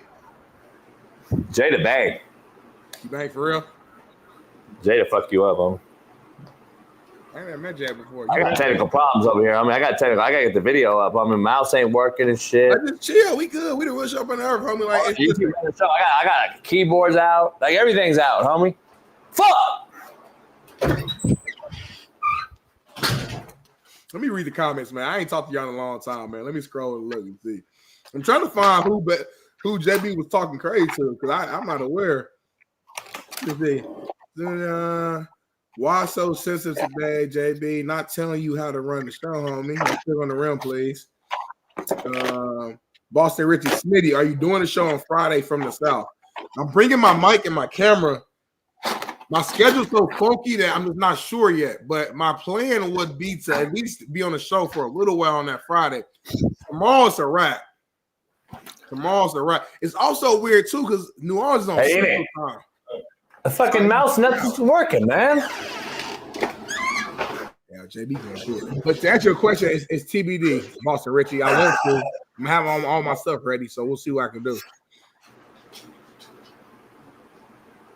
Let me see. Big Smitty, where is Jeff? I don't know. What else we got? Nope, not even a new battery works, homie. JB's old crib. Taka Choppy. Okay. What's up? Pac-Man said we'd rather Jeff anyways. Pac-Man, we don't give a fuck what you think, homie.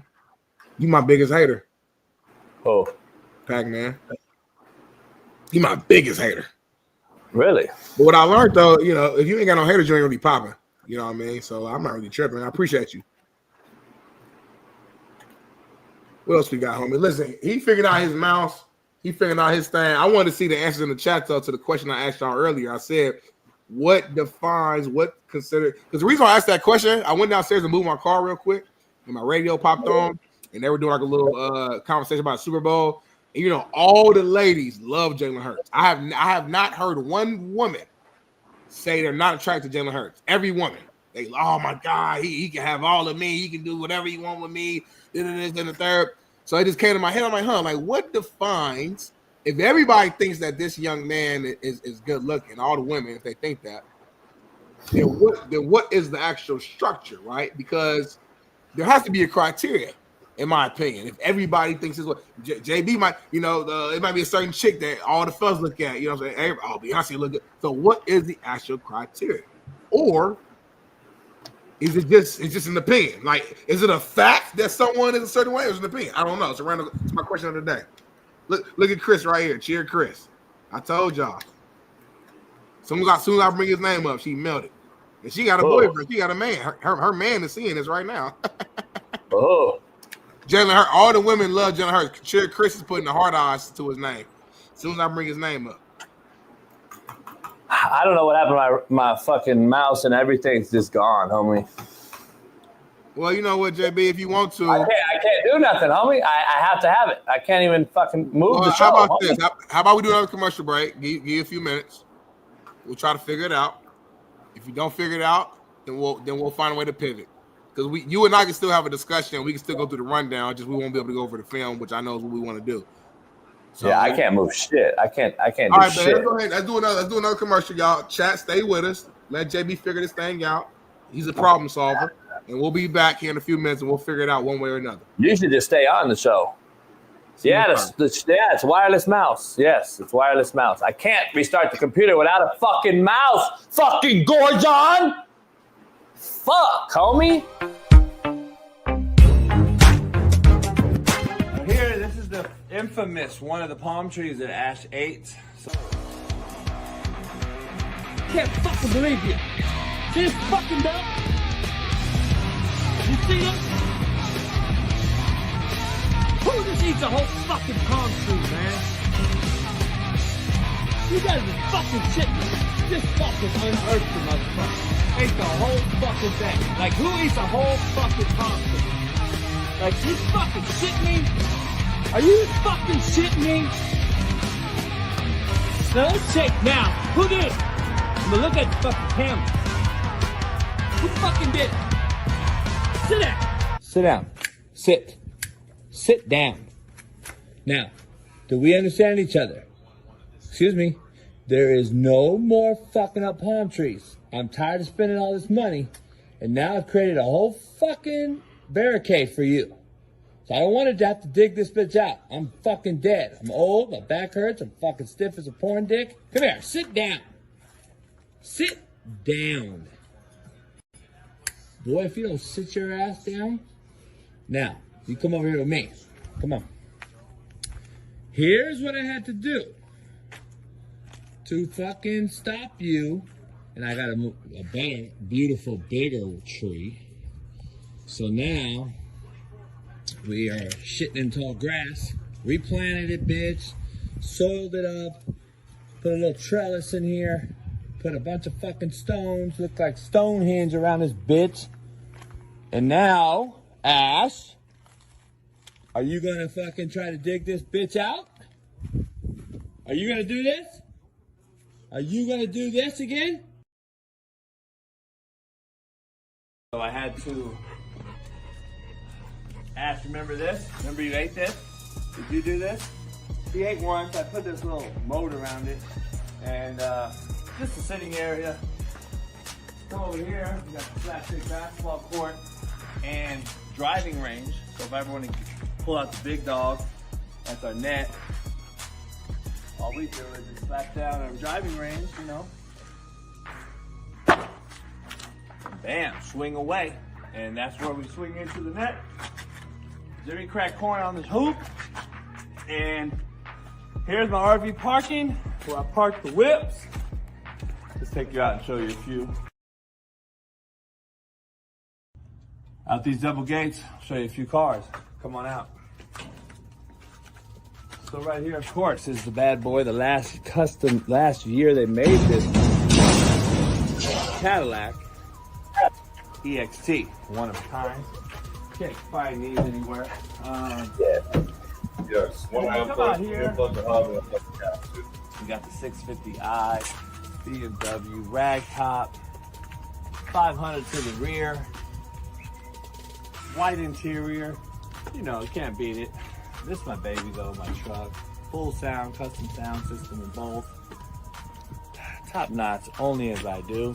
And obviously, this is my crib. Oops.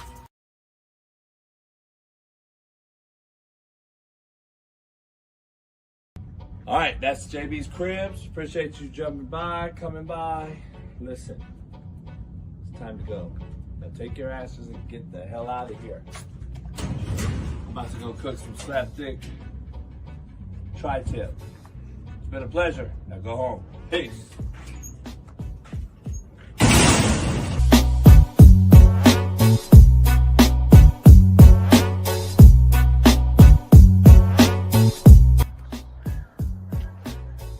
Get to look down on the property. That'll do it. Real close JB's cribs. Peace.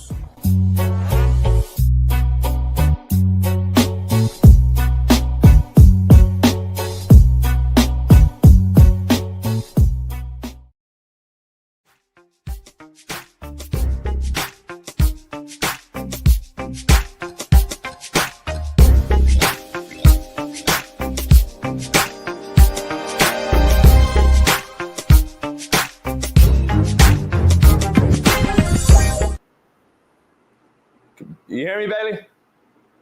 All right, we're good. Technical difficulty, so we're back on. All right, where's Smitty at now? Smitty need another motherfucking break? God damn, homie. Let's bring in our main man. We got guys here. Technical difficulties. Fuck, I'm not feeling Smitty today. He's racist and all kind of other shit. So let's dive right into it, man. Let's get Coach Mazzoni right in here. You got a problem now, Smitty? Your whole thing doesn't work either? Coach Mazzoni, man, how you doing, man? See, the problem is, you know, as a coach, you know this. You plan yesterday for today. You prepare yesterday for today. The mouth should have been charged up. We shouldn't have had any issues at all. That's the problem on JB, but we here now. Coach Mazzoni, how you doing? Can you hear us? Good morning, fellas. I can't believe JP's not out here for the waste management. I cannot believe that. It's a huge deal. Hey, Coach, I got to support my boys, Coach. So when Pat says, hey, fuck waste management, fuck that place, then I got to say fuck the place. Yeah, I'm a loyal guy. Why does the PP like to play in it? That's too He's loyal. never liked it. It's always because it's always been at home, and he gets fucking bombarded at home, and then he just hates it. It's like a shit show. I've been there twice with him and I actually got to walk inside the ropes with him during the tournament. That shit's crazy. I mean, unbelievable. Last time I actually walked with somebody was 2011 when I first met Perez, and that's when I walked like 3 holes with him. That was But then I said, hell with this. I'm going to go drink. Hey, I mean, I had titties put in my face, throwing beer right at us, beer bottles, cans. Fuck, it's crazy. And then 17's unbelievable. They're just up there chucking beer right on the green. It is not. It's an unbelievable experience in the atmosphere, Smitty, but it is not like a normal golf with quiet. Nah, it's not fucking. It's stadium. It's crazy. Stadium. It's like SEC golf. Sounds fun. Golf. JB, go out there. You ain't got nothing going on until Sunday. Go out there, have a good time. See your boy. You ain't seen Coach Mazzoni since when? When the last time y'all saw each other, Coach? I don't even know. Exactly. He's promised like 4 times to come out here, and then when he comes out here, he doesn't call me. Right. So, he goes to the house all day. He was coaching USFL, big time me, drinking whiskey at the Glazer Clinic. It's fucking one way with JB. Got to fit with his schedule. Are you speaking? Isn't the Glazer this weekend too? No, I'm not. You're done with all that shit. You're done with all that shit? Yeah. Good. Does Coach Mazzoni remember a cat from Hutchinson, Minnesota, Corey Souter, in 1994? Do you remember him, Coach? We beat Hutch in 93, but he was so good. Do you remember that guy, Coach? God, I remember. I signed him. He lives now here in Chandler. He actually he worked for a solar company. He actually put the solar panels on my roof of my casita. Now he's raising money for South Dakota State or something like that. No. Really? Yeah, he lives here in town. I know Corey very well. In fact, just texted with him the other day. Damn. We have some technical difficulties, Coach. We've been having technical difficulties all morning long, so we're back. We're back. Smitty's flying out tonight to the Super Bowl. Then he'll be back at my house for Super Bowl Sunday. So that's the reason I can't go out anywhere, Smitty, to contrary to your belief. I actually prepped tomorrow today. How come you don't take the JB show to the media day at the Super Bowl? We've done it. We have. Like the last few years, we've been in Vegas. LA was the first time I started the show. It was in LA. Then went to Arizona and Vegas. So I went to the 3, but we just did the show kind of like remotely. We didn't really do it. It was on our phone. We didn't really set it up because they want too much to do all kind of shit to set up stages and all that. You got to be like, we're still a nobody. No, I'm still a nobody. We need a brand. If a brand will fund it fully, then yeah, we'll do it. Like if a brand came in and said, hey, we're going to pay for flights, travel, food, give you a food voucher, how you set up, then cool. But we're not there yet, unfortunately. The JB keeps using certain words on the show that brands are not comfortable with. What words? Like cover 2. Yeah. Man free. Yeah. Yeah. Exactly. Hey, no, yesterday, it wasn't the batteries in my wireless mouse, by the way, to all you geniuses and producers out there and all you technologically sound advanced people, okay? Number 1. Number 2, last week's we broke down Jalen Hurts. We want to dive right into brass tacks with you in this Super Bowl rematch of 2 years ago. Where you at? Anything since we talked last week that changes your mind on who you're leaning on this week as far as winning this Super Bowl? And can Kansas City? Who's Big Smitty picking? Have we made our? I guess it's time to make our picks, huh? I guess for me it is. Yeah, you might not be. You might disappear the rest of the week. I might disappear the rest of the week. So I've been going back and forth this whole time, Coach, man, because I feel like the Eagles have the better team in every position, like all across the board. I think they're the better team, better running back, better O-line, defense. You probably kind of a toss up, but I just think Eagles are better. But I just feel like the game is close. The Chiefs always find a way to win. I'm gonna go with Philly though, man. It's hard. We've never seen a 3-peat before. We've never seen it. So as great as the Chiefs have been, it still has to happen. History still has to happen, and this Eagles team is hungry. Saquon, I think, is playing out of his mind right now. I know the Chiefs defensive coach Spaz going to put together a scheme to try to, to slow that down. But that O-line is the heaviest O-line in the game. And at the end of the day, it's still Jimmy's and Joe's. You can draw up the best players in the world. You still got to go out there and play football. And I don't see them just completely shutting down Saquon in that O-line. So I've been thinking all week, man. I think the Eagles pull this thing off. Jalen Hurts is motivated. I think they get this game. Hey, no, I think Jalen Hurts has to be the MVP for them to win, not Saquon. I think Jalen Hurts has to be the guy that steps out the shell and gets it done. We saw him throw for 300 in the Super Bowl 2 years ago. He had a great game and all, but they lost. Can he make the plays at the right time? Noel, you and I will probably be the only two in here that knows. Smitty knows from playing, obviously. But like a lot of people see stats and be enamored by a 300-yard game, but did he really make all the right throws when it mattered? Does he make the big throw when it matters? Does he make the right pass when it matters? I can throw for 300 yards again. No, how many games we've been a part of that our quarterback threw for 400 yards and we lost? Or you throw for 120 and win. But it's the right 120. JB, hold on real quick. Not to switch topics real quick, but the argument you're making is literally what I make for Mahomes all the time. I mean, you had an argument the other day when you were going out. He finally threw over 300 yards in the Super Bowl last year in overtime. And I always say Mahomes makes the right play. It's just ironic that you're saying this right now, but continue. No, I still don't agree with you. So I don't believe he makes the right play. I think the defense makes the right play and gets them in optimistic times. I think Jalen Hurts, this team wins in spite of Jalen Hurts. And we've been saying that for how long? We've been saying that the Eagles have won in spite of Jalen Hurts for a while now, Smitty. He has to get out of the shell now and have another Super Bowl type of performance in this Super Bowl. I think Spagnuolo, since 2018, it's a fact, hasn't allowed a 100-yard rusher. I think he's going to continue the streak. No, I think they shut Saquon. I don't think they're going to shut him down. I think Saquon's going to be instrumental, but I don't think he'll get 100 yards. And if he does, I think the Eagles win the game, no doubt about it.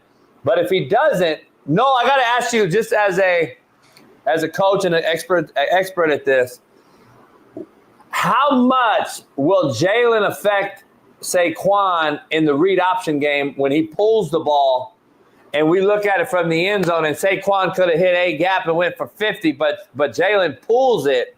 How much will that affect Saquon's touches in this game, the read option effect that a lot of people may not think about out there? If he pulls the ball, how much does that affect Saquon compared to right here? Bailey, you can show the film. We're under center, and we know, hey, it's either play action or Saquon's getting the rock. How much of that plays a role in this game, in your opinion? I mean, I think they use his zone read kind of situationally, doesn't he? Yeah, it's kind of. If you're a zone read quarterback, you're gonna miss some reads because you're reading that defensive end, and you got to make a split-second decision. And those guys are pretty athletic on to give the ball or to pull the ball, right? When you're under center, I see your point. When you're under center, I'm either giving it to that cat or I'm faking it to him and throwing the ball, right? So there's no if or. The only thing you do under center is you decide if I want to kill this play to a different run play or to a pass. But when you're in zone read, that's what it is. You have to read and make. Now the human factor comes into effect in zone read football. Coach, they caught him here. They ran a motion. They got him in man, and now you got no edge over here. And they ran fake fly sweep with a floater here, and great design, great football play. A.J. Brown comes cracks. They run a pin and pull here. Get him on the edge against. This is the play John Gruden made famous at Tampa Bay, the crunch play, right? Yeah. All right. The pin him. Let me give Smitty a little offensive. Okay, so when you look at this front right here, Smitty. Okay, here's what the offense is thinking. If that 3 technique on number 56, okay, if he's wider or he's playing a 4-eye, now the guard pulls because now you pin him, right? That guard can reach him. Now you're going to pin the 5 technique or the 9 technique right there with him, and now you're going to pull the tackle. And the tight end. Makes sense, yep. So the tackle, tight end, pull. So now you got a guy for force, and now you're pulling for the play side backer. Got you, okay. And you full zone the backside probably. Yep, right there. Yep, it's all about a little adjustment. Same thing when we ran power, Smitty. Our guard might pull on power, or we pull the center against odd front. Just depending, right? It just depends on your technique. If you're tilting, any insight on this game we're about to see? I mean, the one thing he told me though is just about Philly's. I mean, he said Philly's O-line is the real deal. He said they're the heaviest O-line that he's been against this season in terms of just pure size and how they lean on you all day. So, yeah, man. I mean, I think they're as good as advertised up front.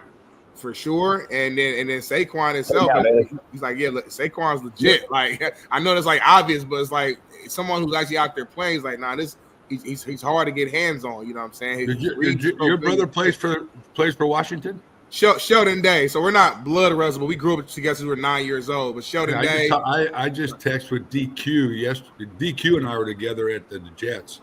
Oh, so okay. DQ's out in Hawaii right now, laying on the beach. He's one of the best dudes. He's a D-line guy. DQ's a D-line coach. Yeah, Sheldon loves him. Sheldon loves him. I'm gonna be with Sheldon later or tomorrow. We got like an Airbnb together at the Super Bowl, so I'll see him tomorrow. But I know he sung his praises. He said he loves DQ. So, hey, Noel, here we go, baby. Show the film. We got the Super Bowl again, Noel, and this is last week we talked Jalen Hurts and the Eagles. Now we're Kansas City. Same offense we're going to see on Sunday. Andy Reid hasn't changed much. This is without Tyreek Hill also. So this is Kelsey. This is, I think, Pacheco. Some of the same people. Now they got new wide receivers, obviously. Different O-line pieces. But Mahomes and Andy Reid are still there, and Spagnola's on defense. So here's the Chiefs, Noel, and just go a few series here just to show what you expect this Eagles front, which is basically the same front without Fletcher Cox, a big-time captain, not there anymore, that anchored that D-line for the Eagles. It doesn't look like the offense is missing Jason Kelsey, and it doesn't look like the D-line's missing Fletcher Cox, Smitty. I mean, to be honest, they got Jordan Davis, you got obviously Jalen Carter, and then so you're going to be fine, right? The defense is Hassan Reddick obviously is not there, but you still got other guys. The Eagles defense has changed in the figures, but their defensive front is still number one in the NFL. So I don't believe that's a problem, Noel. I don't know if Kansas City's O-line is as good as this O-line was 2 years ago. I don't know if you've studied enough of them or not, Noel. But do you think it's going to be one right here in the trenches? I mean, obviously we know that, but football coaches. But do you think that's going to be the instrumental part of this, or can Andy Reid window dress this thing enough like he always does and find the mismatch? I think now Pacheco's back, right? Yeah, and he's been back. He hasn't really been. He's not the same though. Not the same though, is he? Yeah. But I mean, everything runs through Mahomes. I mean, here's some pin pulls, kind of the same deal we just watched with England. Center block down, yeah. But like anytime you win, I don't know how many one possession games did they win this year? Like 9 or something. Sounds great. Yeah. Anytime. I mean, that's Andy Reid, right? And Andy Reid knows the game, obviously, and he plays to whatever like you say, okay, he got a balanced offense, right? That doesn't mean, I should have 250 yards throwing and 150 yards passing. What that means is that Andy Reid is smart enough to adjust what he's calling, what he's doing to help his players be successful. Right? No doubt. He runs it enough, or if they're trying to stop Mahomes' his passing game, he'll run the damn football, right? And when they start to bottle up his running game, then you got to deal with Mahomes and Kelsey and Worthy and all those guys. No doubt. Here's a wide angle. That pin pull. Yeah, that's the same one. I think I fucked you up. Here we go. All right, it's second down, Noel. 2nd and 7. This is expected. I mean, obviously new coordinator for the Eagles again on defense. Gannon left for the Cardinal job right during this game, basically. He was 1 foot in, 1 foot out, according to Sirianni. That may have affected this thing. Even though the Eagles had the lead in this game, you could argue that Gannon cost them by having a 10-point lead in this game, and the Eagles could have won that Super Bowl. But here we go, 2nd and 7. You expecting more from this under center? Andy Reid getting out, little reverse action, finding Kelsey on the crosser on the basic drive route concept with a clear out. This is Andy Reid's favorite progression under center, it seems like. They throw this basic and this double dig quite often. The post over. He loves to throw the post over, the Y cross, the whatever you call it, the Y over concepts. Yep. Right? Yep. Got his man beater probably down here with a corner route, number 88. So they got a little switch. Here you got this scissors action. Yep. You need some time to run this, boy. It's a good protection up front on this play. That's why this thing's a shot play. It's a 3-receiver route, right? So this is basically like a 7-man protection for him. Yep. Play action, take his shots. And by the way, let me ask you this, Noel. So Eagles scored first. They're already up 7-0 here. This is Kansas City's first possession. Andy Reid's asshole does not pucker. He doesn't care. He's going to run the same offense. And you and I have run across enough coaches to where, we're down 7 already, and we're getting out of character already. Andy Reid's not going to, waver, is he? No. I think so. So that was a pretty good D line that Eagles had that year, right? Yeah. Yeah. Cox, yeah. So I think it's kind of interesting. You're talking about Mahomes, throwing it all over. And when you think of the Kansas City, him throwing the ball out there quick and all this kind of stuff.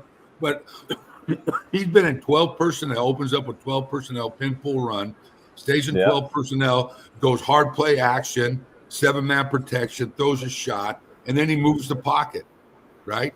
So he hasn't given the deep. He's like, I'm going to let these guys kind of start hunting on me, that deep front.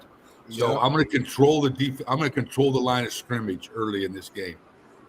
Now we got 2nd and 2, Noel, and they go back to a motion with a Y-off motion.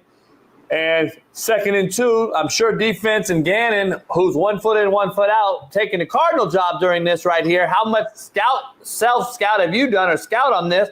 So we see this, we're thinking play pass, take a shot, 2nd and 2, and they go fake flash, and they hand the ball to Pacheco, and he gashes them on a 2nd and 2 play where everyone in America is thinking it's play pass, take a shot, right? Right. And he's one step ahead, man. One step ahead. The third play, and 2 of them have been runs, a move the pocket, and a shot play. To your point, though, like you said earlier, Pacheco's not healthy right now. He hasn't been looking good. They do got Kareem Hunt, but Kareem Hunt's been more like a red zone short yardage guy. I wonder how much of an impact or lack thereof the running game will have on this game for the Chiefs. Yeah, it doesn't matter, though. To Noel's point, and Smitty, he controls the O-line controls the game by all the things Andy does per down and distance. He keeps you on your toes. You don't know what we're running. We're running fly action. We're running fucking handoff back, counter, pin and pull. Then we're moving the pocket. D coordinators are like, well, shit, they haven't done this on first down all year. Now on first down, I'm getting fly motion and I'm running counter. They haven't seen any of this. So Andy Reid's always a step ahead, in my opinion. And if like as a play caller, right? And obviously you're talking way different levels with Andy Reid or when I call plays, is that when you as a play caller, even if you feel you're a passing team, right? You got Patrick Mahomes, you got whoever Josh Allen, whatever. If you like old school is if you can't run, you're not comfortable unless you feel you can run the football. Yeah. So you gotta, and I always see that with Coach Reid, right? Is he's gonna run you gotta play defense and run the football. That's what we grew up on, right, JB? Yeah. That's how you win games. Play defense, be able to run the football. And we talk about all the games. We talk about the game changing and shit, but I still haven't seen a Super Bowl be won with a shitty defense and a team that don't run the football. Have you? No. Well, even look at college football. Look at the 4 teams in the college football playoffs. Their 4 defenses all 4 of them were like in the top 7, right? They take me out. They all could run, and they all could run the football. Yeah. Yeah. I don't get it. No, we got a few questions for you before you get out of here. I just wanted to ask you, first of all, I got to ask you, man. I got to ask you because we got to get everybody's take on this since the week is shocking as it was. One of the biggest, trades of all time. I got to ask the football guy, what do you think of Luka going to L.A.? So what was going on there? So they're bashing on Luka. Is Luka weighing like 280 right now, looking like a left tackle? He don't look. I don't know. The reports is that he's overweight, 270. I see him. I said this yesterday. He don't look overweight to me coming off that plane. I know he's been hurt with a calf injury, but he looks normal. He don't look like super big. So even if that's the case, he's 25 years old. Just took the team to the NBA Finals last year, Coach.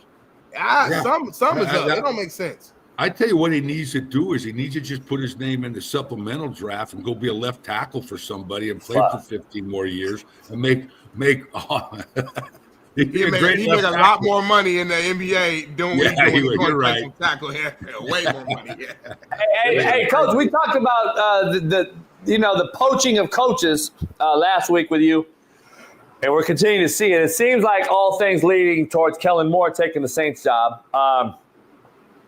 I just hope, man, that something happens and changes, because I think you and I would both be pissed off if we were head coaches and we're dealing with our coordinators getting poached. It comes down to the players, right? The players have earned the right to be in this game, and this is Sirianni's second opportunity in 3 years. And if they were to lose because of a coordinator being 1 foot in and 1 foot out and hiring a staff and worrying about his house. By the way, the Super Bowl's in New Orleans. If Kellen Moore really is taking the Saints job, he's probably fucking looking at houses also. So, to me, it's a bad look. No, it's a bad look. And I hope that you don't see that effect in this game. And Spags, we're talking about Spagnuolo here, maybe one of the best big game DCs of all time. If you're not ready for him, it's just, I agree completely what you said last week, JB, is that, hey, there's no media, there's no interviewing, there's no talking to guys until after the Super Bowl, right? I think that's a good rule for it, because I don't care what you say. If you're talking about I'm Kellen Moore and I can be a head coach, I'm thinking about it, right? And I'm getting ready for the draft and all those things. But the owners, I don't know what it is about the clubs. They all start to panic like they're going to lose their guy. So they're always trying to accelerate the hiring process. So they got their targets on one dude, right? Well, they don't want to lose that dude to another team, so they accelerate. Let me ask you guys this real quick, because Jalen Hurts, if this happens, I think it'll be his fourth coordinator, Noel. You've been in the NFL, you've been in D1, you've coached these guys. When you're coming up, you got a quarterback like Jalen Hurts, who's he's a guy that can beat you with his feet, he can beat you with his arm. They got two really good weapons, a great tight end, the best running back in football. Where are you at with him, and does he take on some unfair criticism when it comes to that particular thing? Because I defended Sam Darnold for having 5 head coaches and 6 OCs. I got to defend Jalen Hurts too, or I'd be a hypocrite. It's hard, isn't it, to go from OC to OC to OC, to learn new systems every year, and then Sirianni in the Philadelphia crazy fan base is sitting there talking shit to the crowd because he's in defense mode because they want him out because he lost the game. So it's hold on. I don't know if it's fair to Jalen Hurts, because this guy's gone through 4 OCs. He's about to go through his 4th OC. If Kellen Moore leaves. All I know is we can say he's gone through 4 OCs, and the cat's been in 2 Super Bowls in the last 3 years. Right? There's other quarterbacks and other teams that's had the same OC for 4 years, and they didn't even make the playoffs. So let me get it straight, Smitty. I don't know if you heard it. So you're saying screw the excuse. The guy's still doing it regardless of the OC. And my point to that is, what if he loses though? Is that going to be excuse 1? I guess you could use it as an excuse, but I mean, and there is some continuity that you would like with your offense, but hell, it's such a revolving door anyway, right? With free agency and new players, you're throwing to different guys, you're trading. The constants here is you've got AJ Brown, you got Jalen Hurts. The addition, right, was getting Barkley in there, who really, to me, it helped Jalen a lot, right? Because as a defense now, you have to build a defense to worry about that gap. Yeah. If you look at the same thing at Detroit, you got to worry about those that running back at Detroit, which helps Jared Goff, right? Yeah. Okay. And if you watch both those teams, all right, can run the football, good play action teams, because defenses have to worry about handing the ball to those guys. Let me ask you this, Coach, because JB said this earlier today, that he believes Jalen Hurts needs to be, or will have to be, like the MVP, you know what I'm saying, in order for them to win this game. I don't necessarily agree. I think if Jalen Hurts played like he did against Washington, meaning that, clean game, no mistakes, makes the throws when need to, there's a good balanced attack of running the ball versus throwing the ball, but like nothing spectacular. Just a clean game. Those 2 touchdowns, maybe throws for 200 yards, but just a clean game. And Saquon goes off, I think they can win. I don't think they should go away from what got them here. Smitty, what do you say? Okay, so here's like I see these 2 guys, right? They're both very talented, obviously. They got their teams to the Super Bowl. Mahomes and Hurts, right? But when you watch these teams play, both those guys, just like Allen, right? Both those guys keep their offense on the field, right? Yeah. They create first downs when the scheme doesn't create the first down. Yeah. They use their legs, they scramble around. Mahomes is throwing it over his head. Jalen Hurts is maybe breaking a tackle. They use, their legs play a factor in it. So at the end of the day, you say, okay, well, if you need to score to win the Super Bowl on the last possession of the game, who do you want the ball in the hands? Do you want it in Jalen Hurts' hands, or do you want it in Patrick Mahomes' hands? Late in the game, you want it in Patrick Mahomes. You want it in Patrick Mahomes. So if it's a close game, right, you want it in Mahomes' hands. Okay? Yep. Hey, Noah, and Smitty, I got to ask you, though. I'll bet my house. The fucking Eagles ain't rushing for 7 touchdowns against Spagnuolo. I'm just telling you right now. That's why I say Jalen Hurts has to be the MVP. Jalen Hurts can make some throws here and there, like you're saying. When you're running the football like the Eagles did against Washington and you score 7 touchdowns on the ground, your quarterback job becomes real simple. And it says, guess what? Hey, Jalen, just don't turn the ball over, motherfucker. That's all that's being told to him on the sideline every time he comes off the field. Don't turn the ball over because you're running down their throat. Of those 7, though, didn't Jalen have like 2 of those, if I'm not mistaken, 2 or 3 of those on the ground? But it's all the attached run game off zone read.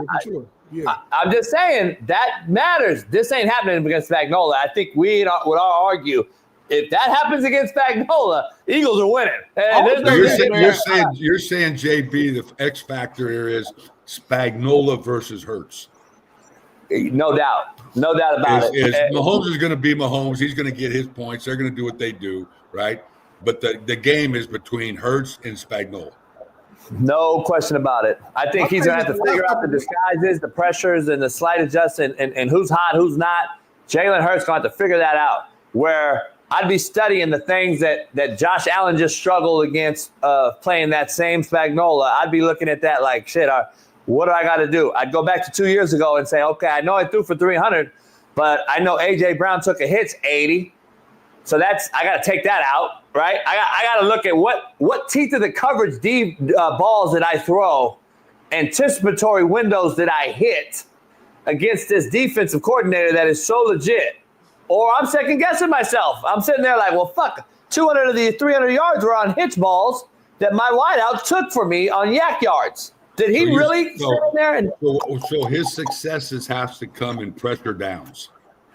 Right? Yeah, great point. Yeah, great point. Pressure downs, like we saw or Spagnuolo's pressures, which is hard to figure out when that, but that's where he's got to have successes. Yep. Smitty, I cut you off. What did you say? No, I was making a point that I know this Chiefs defense is really good, but teams have had some level of decent success on the ground. Like I said, I think the last 2 running backs they played both rushed for over 80 yards and multiple touchdowns in James Cook and then who was it? Who they played first? I can't remember who they played the first week, but like teams have been having a decent level of success on the run game. This Saquon saying under 100 yards, I like to see it. I hear what you're saying, but I don't know. I don't even care about the 100-yard thing. The bottom line is all Noel and I care about as head coaches. Yeah. If I'm the head coach, all I tell Noel is I can give a fuck if you have 1 yard. If you outscore that team, you're getting a raise.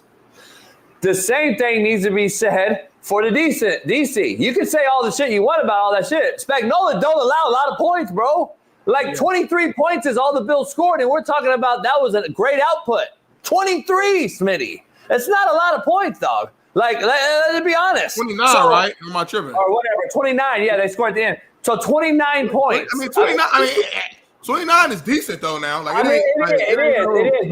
But the Chiefs really don't allow a lot of points, dog. I'm just telling you, it's all year long. Look at the games even were in the 9-1 score games. These aren't shootouts. These aren't 48-45. These are 19-16, 24-21. I mean, to me, that's like you got to score on this defense, in my opinion. And the Eagles can with that O-line, but that's my thing. They can. Like to me, the Chiefs, like their defense is good, but this ain't the 2000 Ravens now. Like this ain't there's holes in that defense as well. And I do believe that the Eagles have the bodies and people to be able to expose that. I do think Jalen's going to have to play well. I just don't know if he has to be MVP Jalen Hurts because he has an MVP guy in the backfield in Saquon Barkley, in my opinion. Smitty says having Barkley in that O-line versus Spagnuolo and his defense. To me, yeah. That's the game. That's the game, and that he likes his chances there. Yes, I do. That's what I'm saying. I think Jalen Carter's going to be the X factor on the flip side. I think getting that inside pressure on Mahomes is going to be key because the last time Mahomes lost in the Super Bowl was against the Bucs, if I'm not mistaken. And what did they do? They got after his ass all game long. And I don't know if I'm right or not, but Kansas City, they haven't been like a high-flying, high-scoring offense this year. No. Right? No. Yeah, they've just been kind of managing the game, score when they had to, win the game at the end type team. And no, please correct me if I'm wrong. You can't be an offense that manages the game if your fucking defense ain't goddamn pretty good. Yeah. You're exactly right. Oh. I mean, your defense better be shutting guys down if I'm managing the game. But I will say this, Eddie Reed's not figuring it out, but I think he's got his tools for his tool box. He's added some tools in the shed. With Hollywood Brown now back healthy, you get Pacheco back with the Kareem Hunt combination. Now you at least have the illusion in the backfield of two backs that can go. And then now you've got Schuster-Smith being an addition, and then Hopkins is a big game wide receiver. So now I think he has a better usage of all that, which opens up Xavier Worthy, in my opinion, to be the athlete. That is such a right-on comment you made right there, right? Is that you could play it that way on offense because you got a damn defense. Yeah. I've been on teams too where the defense sucked, and I'd be like, "Hey, just let them score. Just hurry up and let them score, so I get more possessions." Yeah. Yes. Either get a turnover or let them score because we need the ball back, right? No doubt. Hey, no, before you leave, appreciate you. Enjoy the weekend. I'll be out there soon. I promise you, I'm coming out there probably right after the Super Bowl. Smitty, I'm going after the Super Bowl. Smitty, I lost count, Coach. I wouldn't count on it. Put it like that. I wouldn't count if I'm you. Crazy. I guarantee I'll be out there. I'll buy Noel Makers and Coke. Here's the thing, Noel, before you leave. The defensive coordinator on the national championship Ohio State Buckeyes left to take a DC job at a rival school at Penn State. $3.2 million. Why would you do that? Was it about the money? That's just what I wanted to ask you. Like, it's $3.2 million for a DC. You and I are turning over in our damn football graves like, holy shit. A year? A year, 3.2, yeah. Hey, Smitty, no told us the story to start this show off in the studio, 6 months ago. Man, I made 30, 40, 50 grand at Ole Miss. What the hell's going on?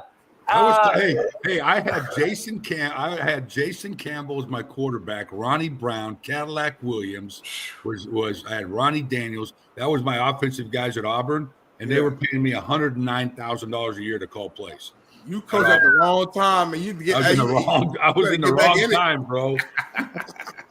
Golly. Hey, 3.2 a year.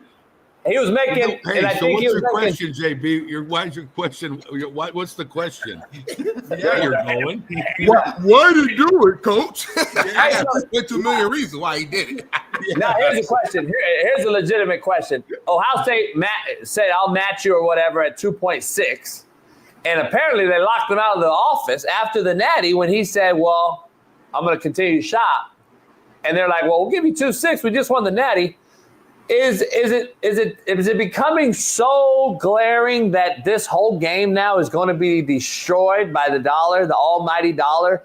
Coaches are leaving, players are leaving. We can't hold a guy. We go to a Final Four in college basketball. 8 guys walk into Miami and say, "We're leaving." You don't like it here? We just went to the Final Four. No, they offered more money here. I mean, the almighty dollar is destroying the game at the fabric and that's what you and I are used to. We love the game, going to work and saying, all right, I get to do this and this and this. Of course, we want money, Smitty. We want more of it.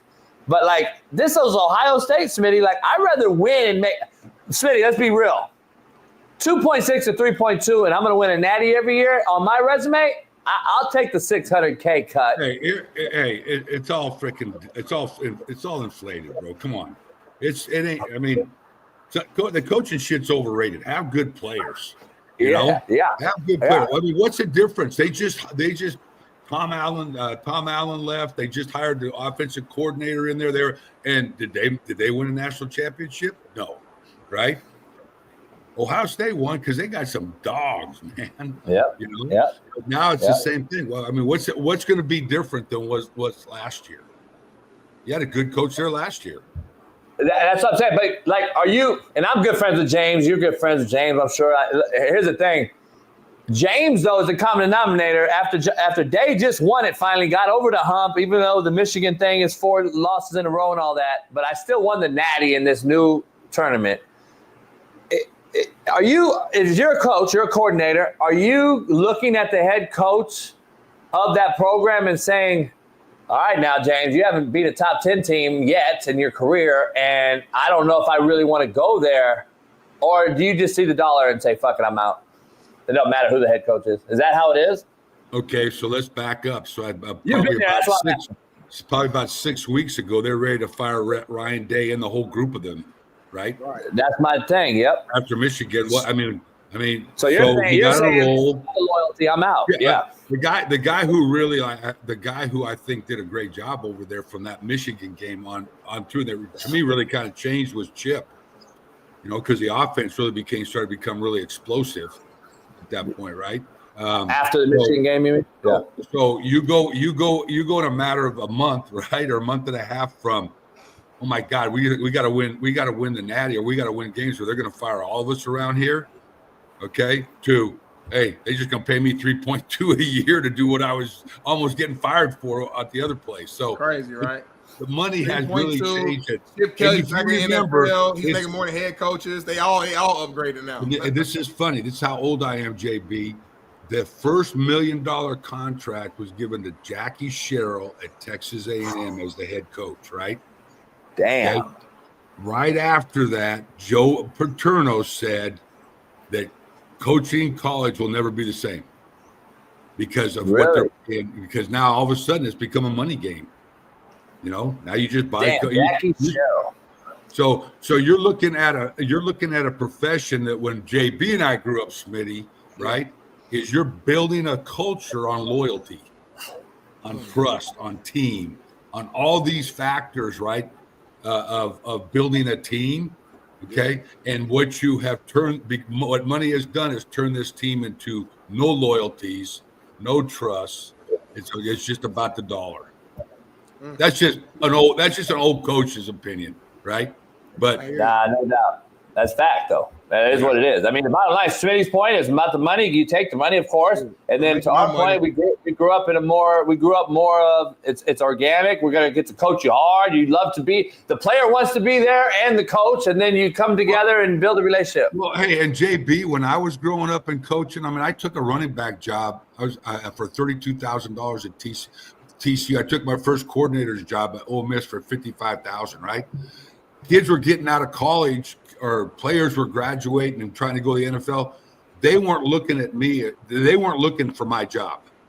Right. Well, who's gonna, they could go work for a fucking stockbroker or start a business and make way more money than I was making. They didn't want to be. But now, these kids, these 28-year-old kids are defensive coordinators for Chicago, for NFL teams.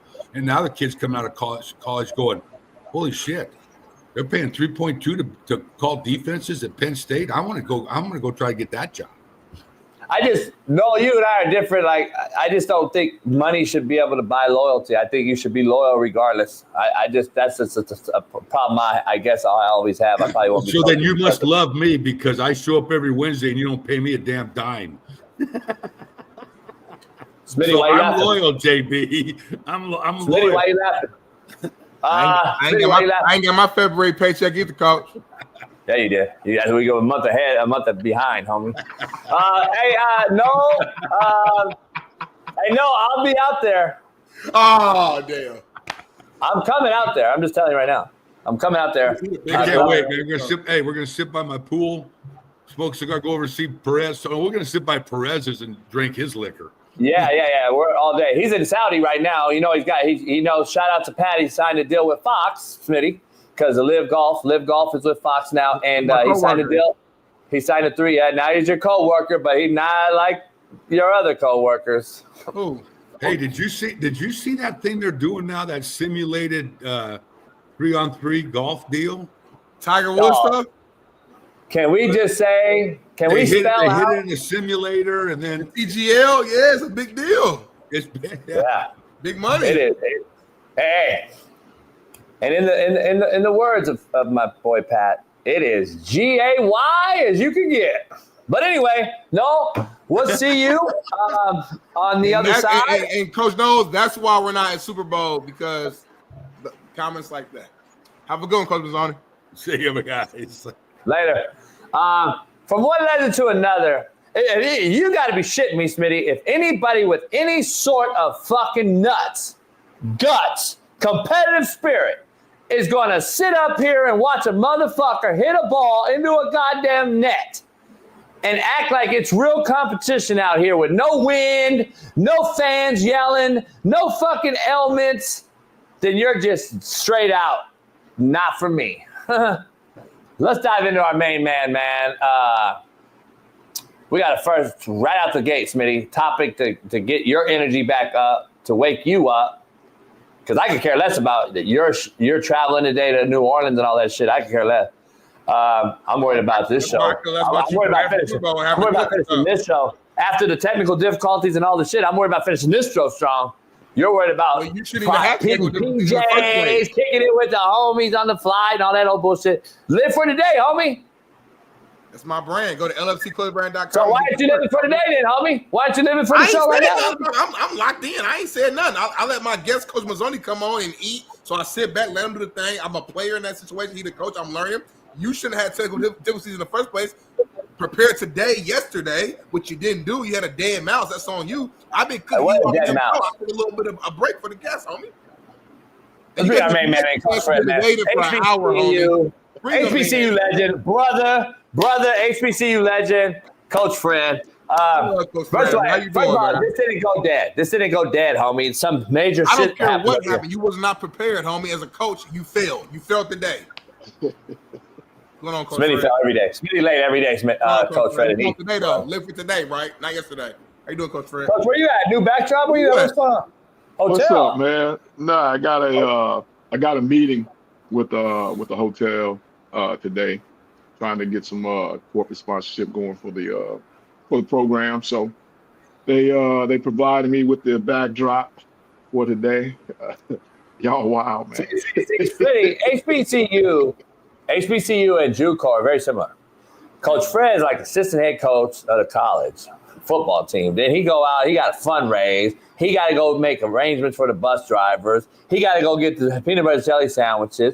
He got to go make sure, the baby mamas is cool. And all that shit. This JUCO and HBCU is very, very similar in a lot of ways. That's why he does such a great job recruiting JUCO, Smitty, because he understands that it's very similar. It's not Alabama where they got 1,000 people going to do all those things. Coach Fred wears many hats, Smitty. You don't know nothing about that at Ball State because you guys had a nice and luxurious. We come from the mud, Smitty. We ain't SEC, though. We ain't SEC. I'm still in the MAC now. I'm just saying. I'm still in the MAC now. No matter, homie. All right, homie. But I ain't. Am I supposed to feel bad for earning that spot? No, you're supposed to show up. I earned everything I got, homie. Yeah. Let's go dive right into it. Let's dive right into this whole topic. Let's do it. Coach Fred, man. So listen, man. So On3 Sports released a top 25 college football coaches list, which has Deion Sanders, Coach Prime, at number 7, ahead of names like Lane Kiffin, Kalani Sasaki, Josh Whipple, James Franklin, Lance Filippo, etc. So I got to ask y'all, man. JB, start with you first, JB.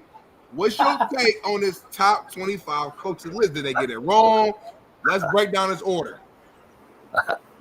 Coach Fred got to go. I'm going to laugh too hard. Go, Coach Fred. Keep it real, Coach Fred. I mean, I'm gonna keep it real because, like, what's the criteria? Because you got Bill Belichick on here who hasn't coached a down of college football yet. And then you've got, I mean, there's very few that have won like the big game, so to speak. You know what I'm saying? So what gets you on the list? Number 9. If we're going by last year, number 9, he should be a little bit farther down that list. Right, I agree. So what gets you on the list for me is the question, because if you're talking about right now, I mean, number 12 should be higher to me if we're going off last year. 12. I hate this shit. A little higher to me if we're going off just last year, in my opinion. But to me, again, this spins into a whole nother conversation because Brian Kelly underachieved. So should he really be at 16? I mean, you think about what he had at LSU. 23, should 23 even be on this list? Should 22 be on this list? You know what I mean? At the end of the day, if we going and we breaking it down, what are we basing this on? This guy ranked these guys based upon name, I think. Whoever this guy is on No 3, shit. Ari Wasserman. Whoever Ari is, and I don't know this person is, respect to Ari, but you can just tell that they just went in order based upon it was a popularity contest. Well, then it shouldn't say top coaches then. No, I agree. I'm saying I'm guessing. That's my evaluation based upon, because to Coach Fred's point, some of these names don't even make sense. Like, respectfully, Lincoln Riley, why is he on the list? Respectfully. What has he done? What has Deion done to be 25 or above? Nothing. Turn the program around 2 years. No, fuck that. Bullshit. I'm asking you a question. Stop defending this. There's fucking 20 coaches on there. Stop, homie. There's 20 coaches on here that's turned the fucking program around. Stop it. He's the head of the guy. He's the head of the guy that beat the fuck out of him in a bowl game, Kalani Sitake, by 20 spots. I don't agree with that. God, come on, man. Kalani Sitake took a BYU program with 30-year-old Mormons and went and won 10 games a year for the last fucking how many years? And he's 24 after just beat the shit out of number 7 on the list. First of all, let's just start right there. Let's just start right here. Here's a list like this. Kalani's over here and Deion's right there on top of my fingertip. Let's start there. First of all, it's stupid as shit. Second of all, if I started a Pop Warner youth football team, if I started a girl flag football team, if I started an HBCU program, if I started a JUCO, if I went to the CFL and started a program, I take Bill Belichick every fucking day over Deion Sanders. I don't give a fuck what level it is. So let's start with that. Secondly, number 3, Shaun Moore, who just beat Ohio State for 4 years in a row, even though he was on the staff. First-year head coach, beat second-year head coach Deion Sanders. And as far as beating a guy like Day, Deion is yet to win against a top 5 program or a top 10 program. Let me say top 10. Yet, he's how many spots ahead of Shaun Moore, who just beat Ohio State? Lane Kiffin has taken Ole Miss from the bottoms to a relevant situation at Ole Miss in the SEC. And he's at 17. Lance Leipold's taken KU, the worst bottom-feeding program in America over the last 10 years, to a relevant program. And he's 14. And Kalen DeBoer has a decent year at Washington, goes to the Natty, they get beat. And he now all of a sudden, because by default, to Smitty's point, is at Alabama, he's on the list at 9? Like, this is ridiculous. We know. But please, whoever this Ari Wasserman is, don't put coaches. Do what Smitty said. Put figureheads or brands. I don't know what Smitty said, but brand names or this ain't a coaching list. Popularity contest, whatever. Yeah, just. Yeah, I can make an argument for SMU. That's what I'm saying. SMU. Kenny Dillingham, good friend of mine. Shit, he ain't 13th best coach in the country yet. He just had a great year 1 year. He won 2 games the year before. He's rebuilding the program. So let's see in 3 or 4 years. But he's already 13? He's already above Kalani?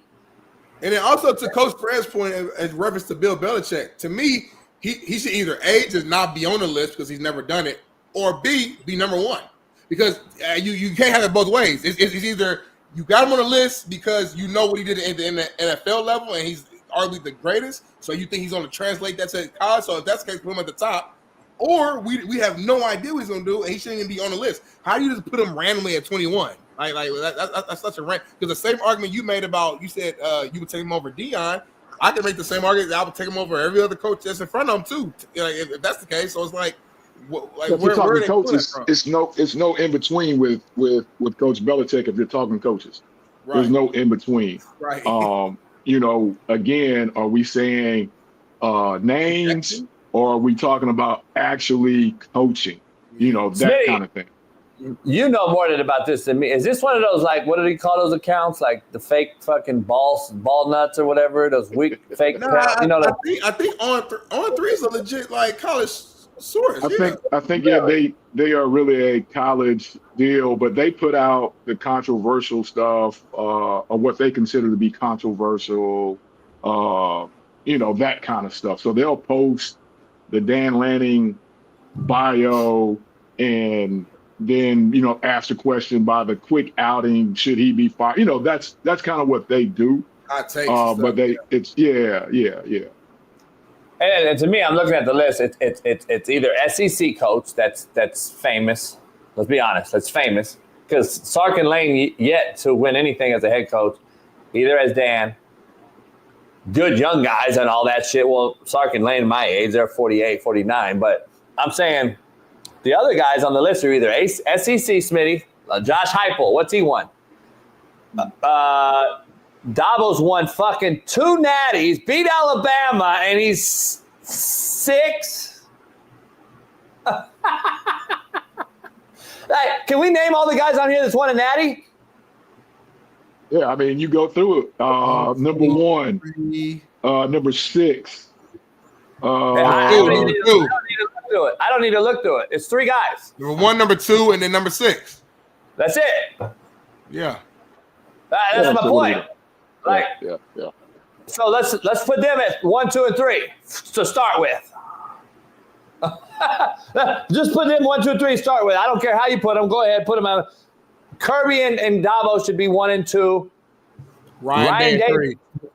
Ryan Day's 2 already after winning in the most watered down playoff structured fucking tournament I've ever seen. Didn't even win his fucking league. What have you done for me lately, though? And to his point, they do win 10 games every single year at least. And I know what you say you can throw this coach over. I hear you, but still, it is what it is. Yeah. Smitty, it's not. But Smitty, be real though. Name me a coach that didn't win 10 games at Ohio State. That's the question you need to ask yourself. Don't tell me that he's won 10. Tell me a coach that hasn't won 10. Let me see.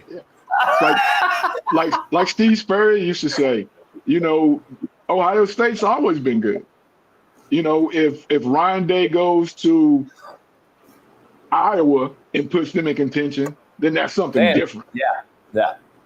Ohio State's always been good. But that's the case then, Coach, to your point. I feel you, but it's like you're saying if you inherit a good program, you'll never really get full credit then? You know what I'm saying? But, I mean, if staying on Ryan Day, I mean, again, you always say, me and Bailey, we protect Coach JB, we follow his hot takes. But let's be honest. If it was like had been in the past, he wouldn't have won to the national championship game. Right. Nope. Hey, Smitty, but it ain't did Nick Saban leave Michigan State, go to LSU, and win a natty? Yeah. And then he left LSU, went to Alabama, and won how many natties? That's coaching. That's superior coaching. That's a great coach. Urban Meyer, what did he do? He started at Bowling Green. He turns around a shitty program. He goes to Utah, takes them to a big-time bowl game to beat an Alabama. Then he leaves, goes to Florida, wins 2 natties. He leaves there, goes to Ohio State, wins a natty. That's a legitimate coach, homie. That is my point to this list. These guys on here haven't done shit. And everyone before them has done similar thing. Chip Kelly went to a natty at Oregon, by the way. Yeah, but they're only ranking head coaches here. So I get what you're saying. But, I mean, you can only rank the pool of coaches that you have. We're not ranking we're not talking about Pete Carroll right now. I agree with you. No, my point is, Chip Kelly took Oregon to the Natty as the head coach. Right. Dan Lanning hasn't taken Oregon to no Natty. I know. I'm just saying, dog. But like this, look at the pool of coaches that they have right now, though, is what it is. Like we don't have those. You know what I'm saying? Yeah, like, even the pool of coaches, this is horrible. So you saying Dan Lanning should be what, like 20 or something? Like, where you? I'm not saying he shouldn't be on the list, but he shouldn't be number 3. Yeah, like what's he done? He's a great young coach, but what's he done? I mean, come on, man. This is a joke. We know whoever this guy is. I'll never follow him again or watch him again. I don't know. Who knows? I don't know who he is, but. Well, let me ask y'all this, and it was part of what I wanted to ask you anyway. You know, I always have a couple questions for y'all. In the new college landscape, it's no longer the Paternos. It's no longer the Bowdens because of the way it is done. So now with that list, because we had that list as a topic, 5 years from now, do you even have that kind of list? Because now it's, can Ryan Day Collective continue to buy the best team out there? I mean, that's a good point. If we're talking about it, the top 3 right there, I'm sure they had a payroll of well north of $1 million. You know what I'm saying? Top 4. Texas, throw Texas in there. Texas too. Yeah, Texas too. Yeah. So in 3 to 4 years, will we even have these kind of lists, or should we even have these kind of debates? Because at the end of the day, it's no longer that the top coaches. To me, it's the top brokers. If we're looking at it. Who can you afford? And be honest. So Marcus Freeman gets to a final, and now he's top 5 coach. Like that's what I think. I think this is I think we don't know the what is it, Smitty? Criteria or like the I don't know. Maybe he's saying projection. This past year, I'm projecting next year's top 5. That's probably what it is. Like I don't think it's like all time. Like what everything you've done. Nah, I don't think it's that. Yeah, I think it's projection, which is fine. It's what it is. Let's move on though. We do have a couple more topics here. So let's move on to the NFL. Talk a little Super Bowl. So. Obviously, you know, the Eagles, the Chiefs, you know, they're doing all their interviews and, you know, week of Super Bowl stuff. And a reporter had asked Patrick Mahomes, I think it was like one of those content creators, asked Patrick Mahomes who his favorite referee was that has helped the Chiefs win games. You got the video, Bailey? Patrick, for your whole career, you have had so many great people help you win. So who is your favorite ref? That's hilarious. No, all the refs are great, man. All the refs are Home great. did not like that. Go out there and play the game the right way. Is there one that you give a Christmas card to every year, possibly? Not that I can remember. I'll have to talk to some of my teammates and we can try to figure it out. You could tell like Mahomes was not feeling it from the beginning, but he's trying to just go with the flow. And then when dude doubled down, he was like, all right, like you could tell he was irritated. I hate that bitch made shit, homie. That's social media that I don't know why the NFL. Can we get real guys in there that are on real shows? Like I don't want to see these fucking social media question askers, homie. It's a disrespect. No, it ain't. I would never ask no motherfucking no question that no fucking weirdo ass question like that. You would ask some shit though. You would ask some stuff. No, I wouldn't. Because I don't want to be up there asking no questions. I'm not a reporter. Mahomes, keep it real, Mahomes. The referee's been cheating for y'all this year. Fact or cap? No, I wouldn't. You would say something like that, homie. I wouldn't because I would never ask a fucking question, Smitty. You know me better than that. I ain't gonna be up there acting like that's fucking weird as fuck. Is that guy a legitimate reporter? No, like fuck out of here, man. Why do we let these clowns? And you know me, I'm not even a Mahomes guy, but I like Mahomes as a human. I think that motherfucker is always says the right shit at the right time. He fucking plays the game, hurt or not. He fucking shows up. He's got a shitbird dad. It's always in the media. His brother we already know about. All this shit that he battles and he still fucking wins. I give that motherfucker a lot of credit, homie. And this stupid ass question that this kid asked him is such a fucking TikTok generation ass question. And you show that one, but did you see the Kelsey one? Like another weird. another weirdo asked to Kelsey some weird ass question. Like, Fred, you and I are old enough to remember back in the day when the Super Bowl was around, media day, that whole first week was media week, and it was like fucking intense. Remember? Like it was like only real media, and it was legitimate, professional, cat sat down and in a fucking thing. It was like a real deal. Now it's like these. I seen some guy, Smitty, that likes me and you, that followed us at when we showed up that time. That remember they tried to interview us, like two little Mexican cats. Like 20 followers, homie, on social media. They're the fucking nobodies. And they're out here talking to goddamn Kelsey. Like, get the fuck out of here. I'll be damned if I do that shit. Like, come on, man. I would say always, but like in recent history, they'll have a handful of like people who just there to kind of, ask some funny questions. What's your man off Jimmy Kimmel, like the Mexican dude who had like that funny bit? I can't remember his name. Oh, man. You know what I'm talking about, Coach Fred. Yeah. Because he does the little deal with the NBA Finals because he's always messing with LeBron. Exactly. My point is they have like people like that intertwined. But that's different. Funny content. Yeah, that's different. That's Jimmy. Yeah, that's Jimmy Kimball's guy. That guy there, I want to know how he got. That ain't no real Super Bowl thing. I'm just saying in recent Super Bowl history. I'm not speaking on like back in the days. I'm just saying recent, like last 5 years or so. I've seen handfuls of these. Like the majority of he get credentials. Guillermo.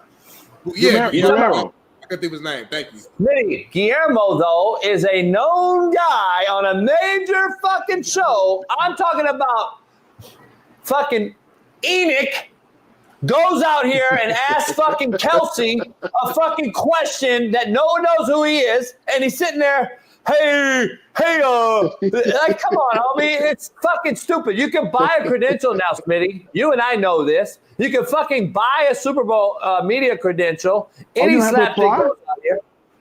You don't have to apply. I don't know how accurate that is, Mike Bundy. You have to apply. On the NFL site and apply.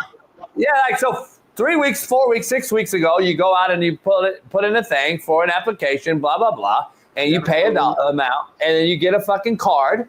Wow. And you go show up. Like, it's a joke. I wouldn't even let these good dudes in there. Like, make it a fucking profession. Make it about business again. I feel bad, actually, for Mahomes to have to deal with that dumb shit when you're ready to a three-peat. And I get the fun part. Have fun. I'm all for fun, Smitty. But, like, come on. Like, don't ask these dumbass questions. You got $500 million. I don't feel bad. Nah, I hear you on that, too. But let's keep flowing. So, staying on. Wait, what was the guy's name that asked the question? Enoch. Fuck it. I don't know. But Enoch is somebody that we actually know for. That's why I laugh. It's somebody. He's like our tech guy that helps out once a year.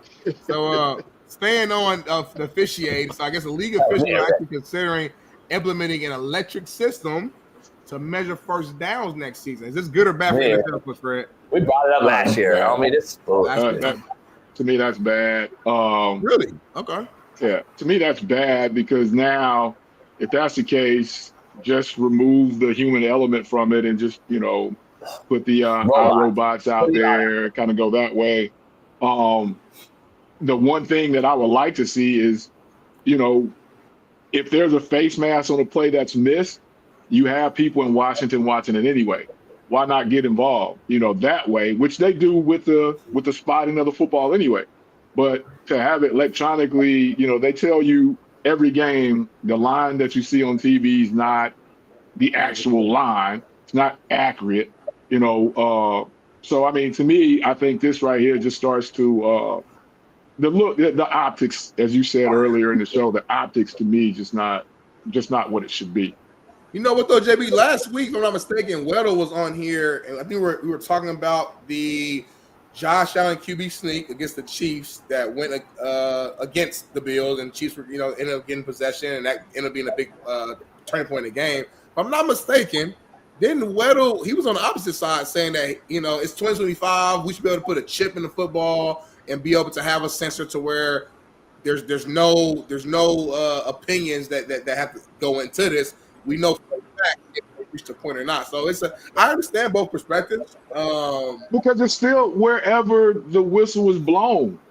If it's stalemate, they blow the whistle. He falls forward. It's where he was when they determined When Right. JB's standing on that line, when he determines where forward progress stopped, regardless of all of that, so there's so many layers to that, to me, that, you're trying to shorten the game. This, to me, only starts to make the game longer again. See, and there's always two philosophies, Smitty. We got this chat these nobodies. Oh, the chain gang's outdated. Y'all want everything handed and done for you soft pussies, man. All you fucking young pussies out here all want everything done for you nowadays. It's unbelievable. Hasn't the human element been part of the fucking football since we've all been born? Has it not been? The tuck rule. Human element, human issue. It is what it is. We moved on. We live with it. Franco Harris. Fucking all the things that we've seen in our lifetime has been human element issue, and that is what humans supposed to be. Just put fucking Elon Musk and SpaceX out there then, and don't put any players out there anymore, and just fucking sit up in the booth and control them with remotes. Like, what the fuck are we talking about?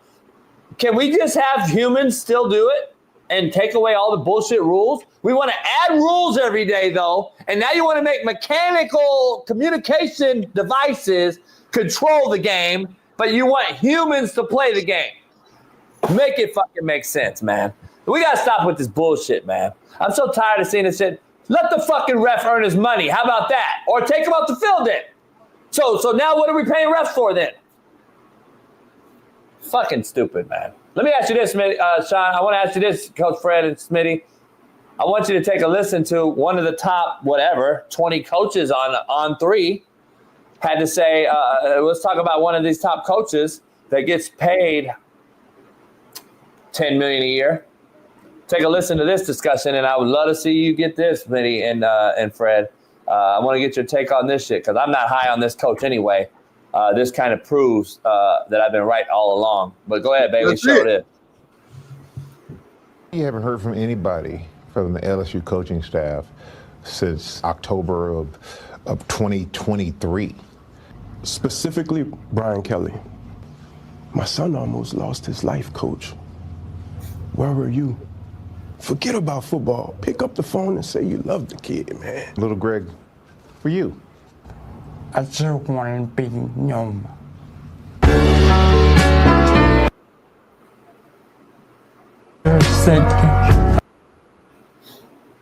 Got music. We get the music, you get clear, but yeah, he had a real bad, situation that happened, with his health, obviously, and that's his father speaking. I don't see any reason why he would lie. It's a shame that Brian Kelly, your head coach, hasn't checked on your players after something like that. What happened? Like at the end of the day, when a parent sends their kids off to whatever university, and coaches have came to your house and sat down with your mom, your father, your grandma, whatever. The coaches I've been around, it's almost like they're taking the ownership of being like an extension of your parent, right? Like they're responsible for you for those years that they're coaching you. It's not just about on the field. A lot of it is about developing you as a young man off the field and helping you mature from an 18-year-old to hopefully a 22-year-old, 21-year-old, whatever. Yeah, it's so much deeper than just football. I got coaches to this day I can hit up right now and they'll get back with me. They'll call me, they'll check in on me. And I ain't played ball in 10 years. I ain't been at Ball State in 10 years. You know what I'm saying? I'll still communicate with my D-line coach, Chad Will. I talk to my strength coach, David Felix. These are a couple of examples. So for you to, and that's just us just staying connected in general. So for you to actually go through a life-threatening injury situation and for your head coach to not even bat an eye and check on you, that says a lot about who he is as a character. And I ain't gonna lie, I've heard some over the years ago, how Brian Kelly rolls and how he operates and how he used to be at Notre Dame and you had to down there set an appointment to go talk to him, and it wasn't. Again, I wasn't there. I'm gonna tell you what I heard from good sources, and it wasn't. It didn't sound like it was a situation where you could just go in there, open door policy, talk to your coach. He was acting like he was higher than everybody else. So everybody run a situation different. They all do. Contrary to belief, they all do. All them motherfuckers are like that. All of them. Maybe my experience was different in the MAC. Maybe it was a different situation. I didn't go through that. If I need to go talk to Coach Limbo, I'm gonna go talk to Coach Limbo. It wasn't no. And shout out to Limbo because I know Limbo's a real guy too, good dude too. Shout out to them. Now I'm not saying there's not coaches out there, but I'm just gonna tell you, all of them. It's like a fucking. I mean, Dion sits out there with the red carpet at Colorado with security guards. So that's fact. So it's not easy to walk in and talk to Dion either, just FYI, since we want to talk about it and be real about it. So let's just be honest. First of all, give context to this whole thing. The kid got injured, had a surgery. Brian Kelly, I'm gonna pull a Smitty here, okay? Because we're the realest show. I've been in these situations. Coach Fred may be able to speak about it as well. And I'm not a Brian Kelly advocate because I do know, like Smitty, other things as well. Plus, there's a filmer that died on his watch at Notre Dame in a windy booth filming for them. And he kind of didn't even have to take any heat for that kid passing away there at Notre Dame. But I'm not saying it's his fault, but there's a lot of things that you can ask questions about why he was still left up there in the weather conditions that they were in at Notre Dame. Having said that, legally, Coach Kelly can't talk to this kid. So I want to defend and be honest on the real show. Coach Fred will say it too. He'll tell you, when we're part of the school in an administrative role as a head coach or a coach, period, or an employee, just so we're clear, Brian Kelly can't just call the kid either and have a conversation. So I just want to be fair on both sides of this context that I'm going to give you. On the other side, to Smitty's point, if you can't talk to the kid legally and all these other things, what is the right thing to do? Maybe for me, if that was told to me by my administration and Smitty, I can't talk to you because of legal obligations or whatever, because the kid is suing LSU. Fact. So if that's the case, good conscience that I would have, and I think Fred will tell you and Smitty knows, I'm going to try to, hey, Smitty, go get this motherfucker $1 million, the daddy. They don't need to come from me. It didn't even come to me. They don't need to come from me. There's a human part of this, Smitty, too, that I think has escaped Brian Kelly's career and his history. And we've seen all the fake ass shit Brian Kelly's done in the recruiting process with the dancing and the fake accent. So we could tell he's not a genuine human being. Let's just be honest. He's not a guy that comes off as genuine to us. So maybe the legality part of this is just saving him from even having to do any type of human nature work anyway. So again, it's saving this motherfucker, and he's protected by administrative rights. So I don't know, but Fred can tell you it's pretty hard to go out and talk to people when you're getting sued by that individual. They're not letting you talk to the kid either. So I'm just defending that side of it. But at the same time, I'm not a Brian Kelly fan. And this kid was a baller, by the way. That kid was legit. And unfortunately, fuck. I mean, obviously he hasn't even recovered from the issue he had. I think was what, brain or spine? I'm not sure. It was misdiagnosed, and that's where the lawsuit comes in. He had a surgery that apparently went wrong, right? Yeah, they called it one thing. They operated for another thing, and it turned out to be something completely different. So they're suing off the misdiagnosis. And then, Coach, you hit on the point that I was going to go to with the whole film tower thing and how those kids were, if you don't go up there, coach is going to get in your ass, all that kind of stuff. So I think he kind of operated, and maybe he still operates as a tyrant, so to speak, in his program. And that's not something I've seen. That's just what, you hear in the coaching circle.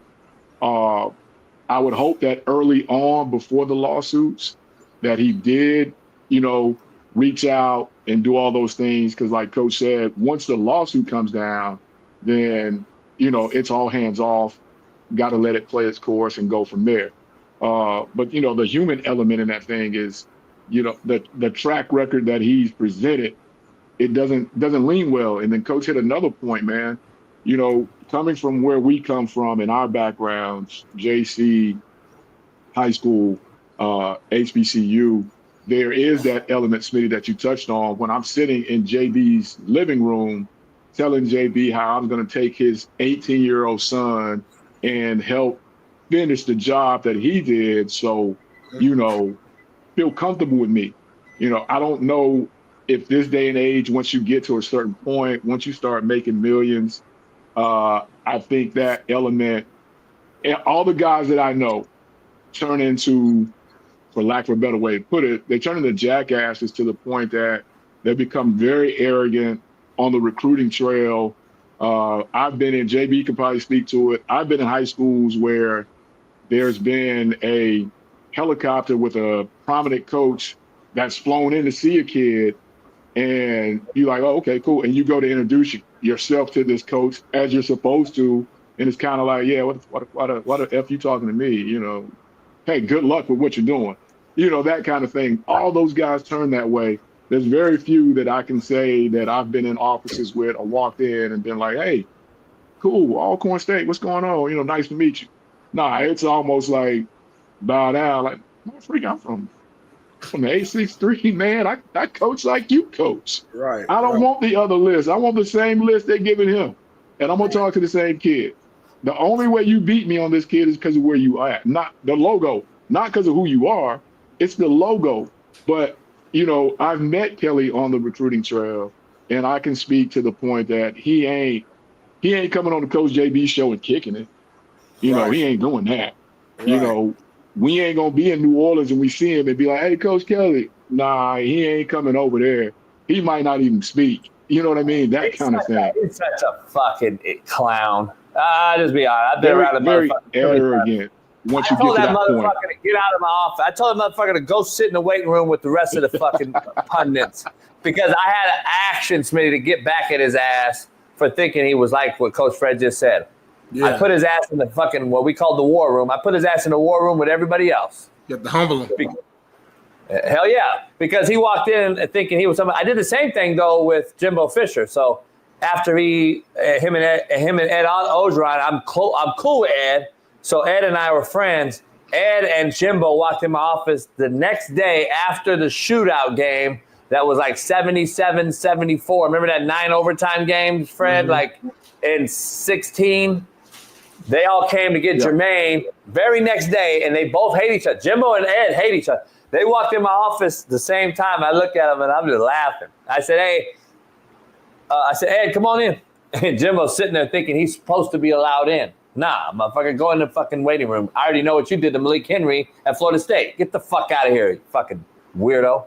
So that I had my chance to get back, Smitty. After what Fred said, that motherfucker, they'll big time you they'll big time your ass left and right until they need you, Smitty. Then they're cool again. Nah, I remember, homie. I'll forgive, but I ain't gonna forget. Jason, I just hope that once this show really blows up and we make like 100 million, I hope you don't switch up, man.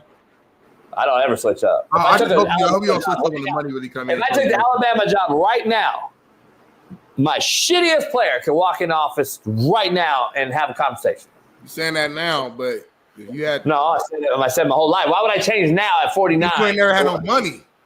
That's the point. That's Fred's point. Money don't make the man, homie. Man makes the money. Coach Fred, I don't think you coming on the rest of this week, so we got to get your... Or are you? Hold on. Oh no, I was going to fill out the application because I know tomorrow you're not going to be around. I know Friday you're not going to be around.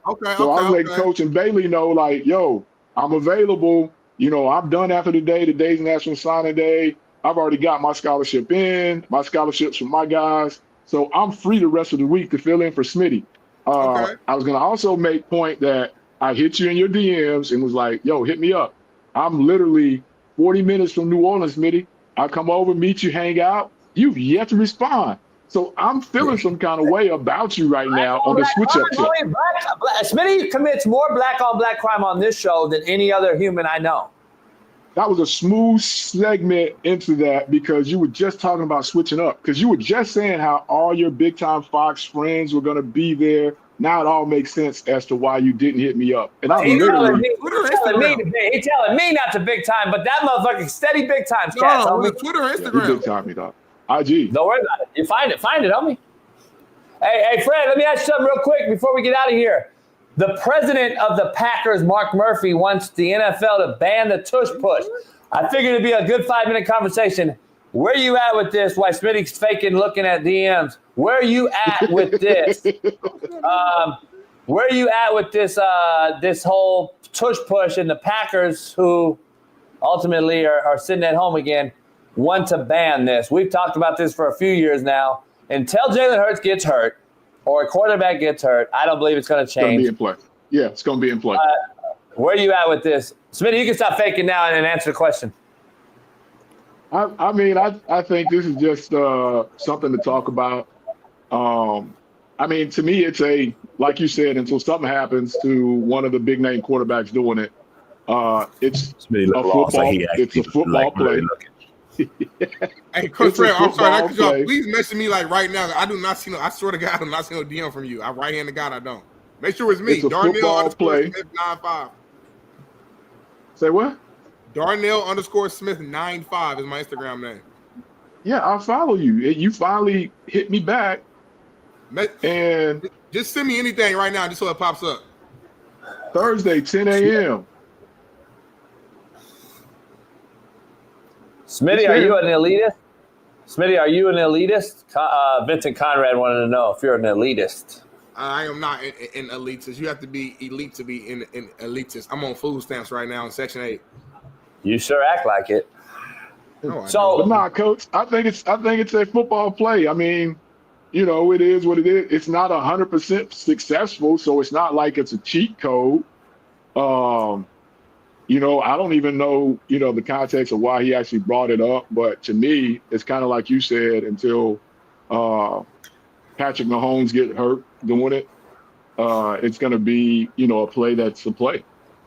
Smitty, I got to get your take as a D lineman. Seriously, you got to face this every week. And I'm like, fuck, it's 3rd and 1.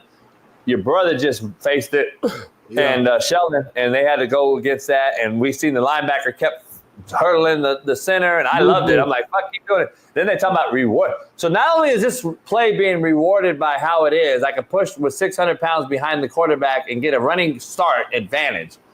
But then I can award the team a touchdown if you fucking violate the encroachment rules that exist in the NBA. Make it make sense. What do you do as a D lineman? And do you agree, or would you like this play to be taken out just for fairness practices?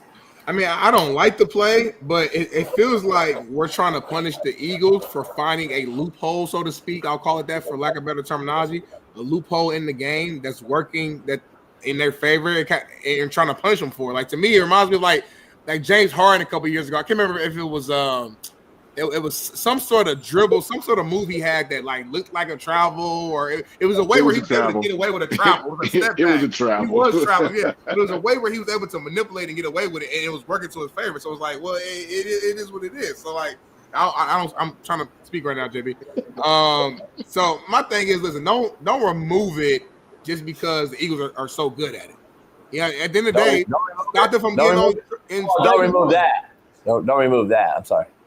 He didn't see it. A lot of things are coming out today on the show, Fred. In lieu of your accusations towards Smitty, a lot of other people are saying I've DM'd them as well and not had a response. So it seems to me that Smitty came out and attacked me, his co-host, about don't change up and all this. But it seems as if Smitty already has changed up, and he's been this way for a long time. Because Brian, nobody can see Brian, I saw that money, Brian. I didn't know it was from you, homie. I thought it was like some fraud because I just randomly got money on my Cash App. So I'm like, why would I just was thinking like, why would Brian just send me money? I didn't ask for it, so I apologize. You can send it back. You can send me 50 real quick. I got to fly out tonight. Please send it again. I will accept right now before the show ends, and I will show you on my phone. Send it right now. Anybody else out there? DMs. Send them in. That Smitty did not respond to, because Smitty looks bad right now on the last show of the week for him. We won't see him again until Super Bowl Sunday. We got a photographer coming, a filmer. So we're going to make sure we blog. What is it, Smitty? Blog? Vlog? You know all these terms. Stop it. I don't know these terms. Coach Trent, I don't know if you watch it all the time. So you know, JB acts like he doesn't know like the young people terms, but he knows all of them. But he tries to come on here and be like, Smitty, what's it called? Blow. He does it every time. Hey, Smitty. Hey, Fred, a lot of things are coming out today's show. A lot of things are coming out on this show that Smitty has really just kind of big-timed a lot of folks out here. And, man, even D. Jones, another dog, I don't know what to say right now. Disappointed, kind of disappointed in my call. Kind of disappointed in my call. You feel better because he's done it to everybody, so yeah. It's not just me. I was feeling some kind of way like, whoa. I thought we had got off to, a pretty good start. I'm trying to show some hospitality. New Orleans is literally 40 minutes away from the crib. That's right over the bridge. Smitty ain't gonna meet you. Get my number. Hey, Get my number from Coach JB and text me. Nah, you got DMs. I mean, you can DM them your number. Are you still that big time? Coach Fred, if you want to sit down either Thursday or I don't know if you'd be interested Thursday or maybe Friday, like during our show and like being like me in the crowd in the live crowd. I don't know if something you'd be interested in, but I can set it up for you. Live crowd. A third party's DM, Smitty. No response. Listen, hold on. I respond to your comments all the time. You don't be DMing me. You comment on my post and we be having conversations. Don't do that, Vincent. Now y'all just out here just throwing stuff at just to hopefully it's thick. Come on now. I'm a good dude. I love to chat. I love all my haters. I got my busy man. I got 5 jobs, y'all. I'm busy. What about the DMs going out? Huh? Coach Fred, what's your Instagram name? I just sent you one.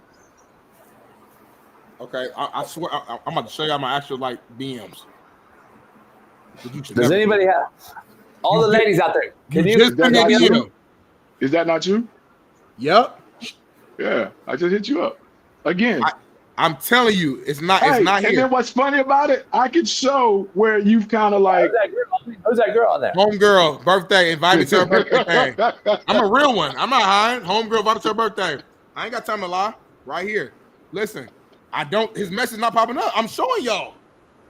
You've responded to like some of the stories. I remember doing that. I'll put something, but there's times when I hit you up like, yo, nothing. Fred, I swear and I just sent you one. It's a glitch. Nothing. It's not popping. What's your name? Tell me your Instagram name right now. Let's figure this thing out right now. Right now, OJ _ 15 _ dot DOCK. All right, you gotta change your name. First of all, we gotta change the name. Yeah, just off the bat. I don't know how. So, that's a bad name. Hold on. Thank you. Hold on. So look, I don't even follow you back because I didn't even know because his name looks like. I wasn't even going to mention that. But the only reason it's still that. So this goes in really. Hold on, Smitty. That might be the blackest shit on the show. Hold on. But this is I don't why. see it, homie. This is why, right? I ain't seen none of your messages because it's. So a kid that I coached in JC went on to the NFL, ends up taking his own life. So it was meant as a tribute to him.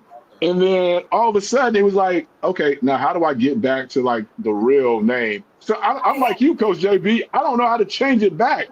So the kid's name was OJ.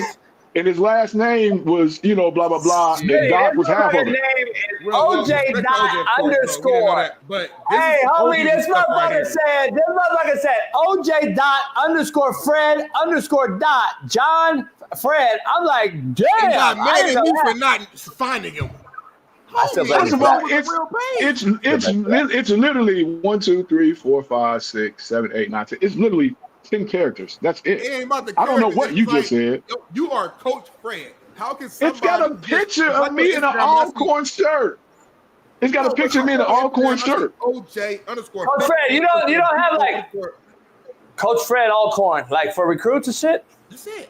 On my Twitter, so my IG is really like my personal stuff. Like this is where we smoke cigars, whiskey. This is where I'm kicking it with Coach JB. On Twitter, I'm professional. Yeah. What's your Twitter name? OJ. That's not my Twitter name, Smitty. It's at the bottom, Smitty. It's at the bottom. It don't matter. You didn't follow back on Twitter either. Your page, homie. I just told you my DMs. Your message was not. You didn't follow me on Twitter. Did you follow me back on Twitter? Yes. Go look right now. You just followed me right now. He just followed me on Twitter. I just followed you on Instagram. My phone out of my hand. Go look. I'm not on my home. I can't type with my knees. Smitty, you just followed him on Twitter right now? No, on Instagram. Because now I know his page. I just showed you my DMs. His messages were not popping up in my request folder, my general, or my primary. It was a glitch. Fred, I'm gonna be honest, Fred. It sounds to me, Fred, like if we grew up in the hood and we're like, Damn, the homie dirty macking me.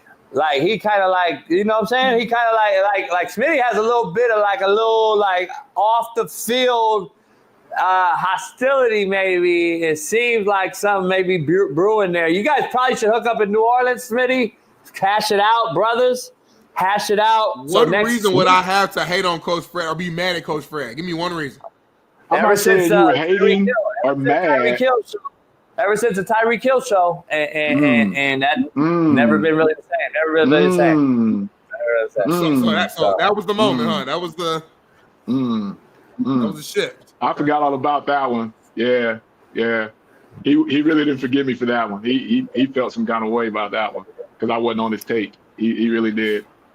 I mean, I'm used to not being on my side on here, man. I'm used to being solo on this show. It's all good. Every guest on here is on JB's side. But I followed you back, man. We good. I sent you my number. We'll see if you use it. So now ball's in your court. Like I said, I'm gonna be doing a lot. I'm there Thursday, Friday. I come back Saturday.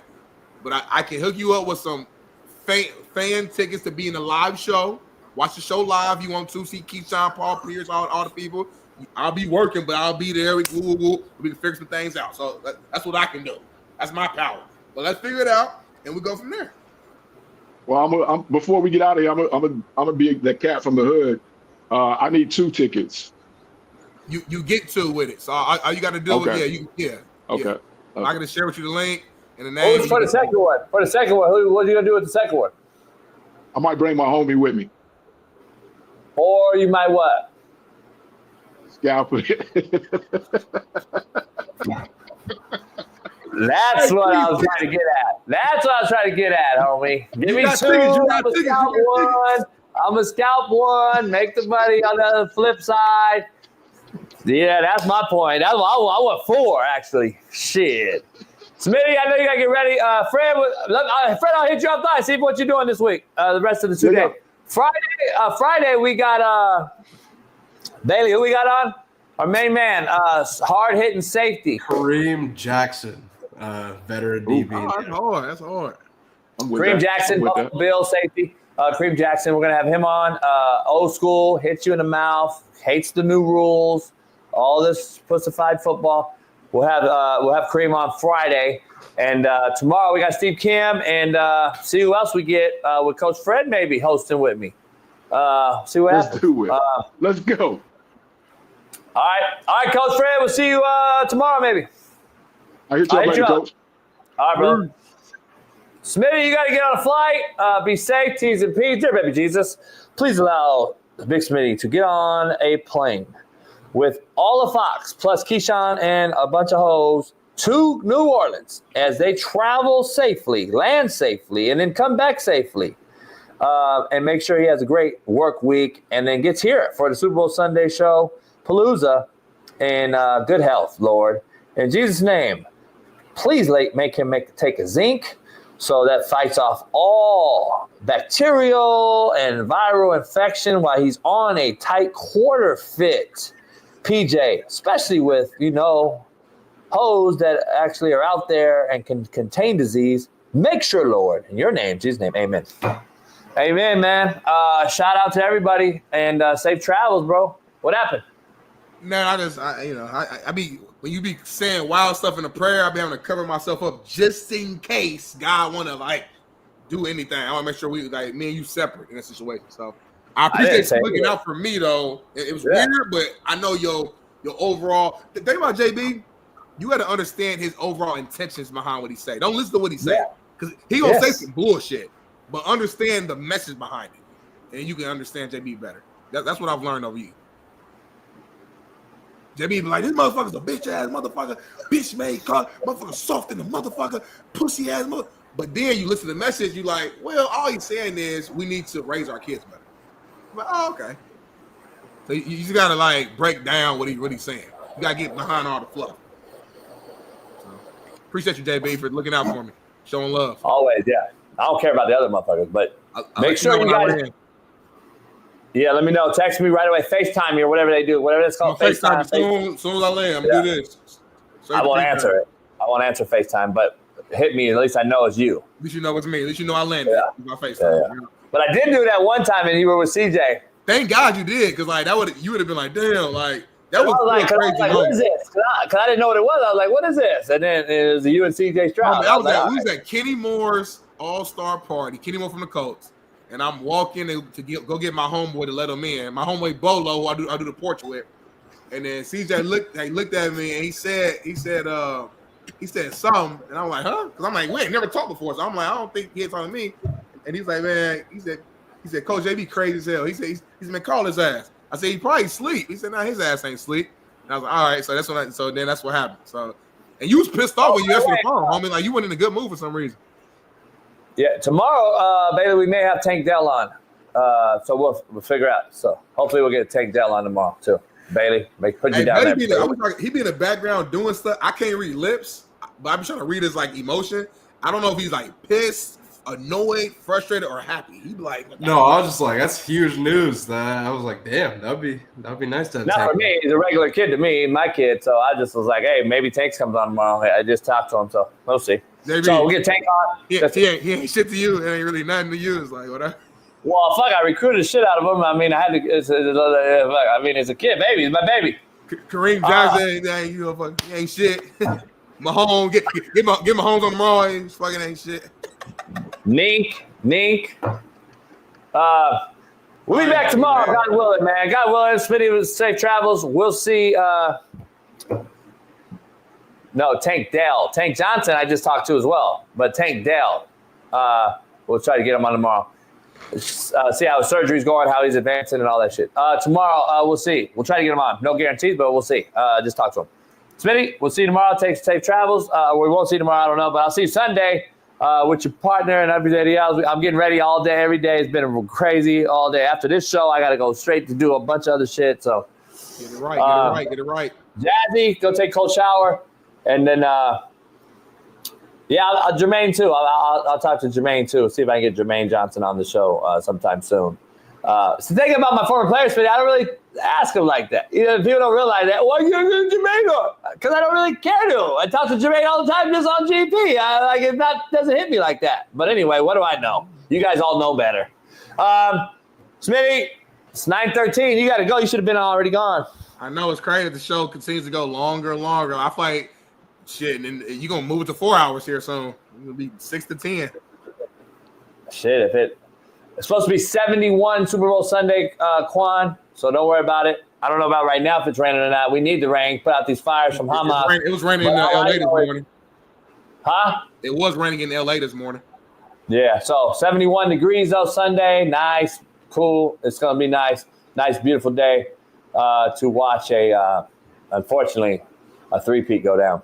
So we'll talk about that tomorrow on the Realest Show on Planet ERF. Make sure you go on over to BetUS today, and Joe Cord will bring the weather tomorrow. We'll see you all then. Peace.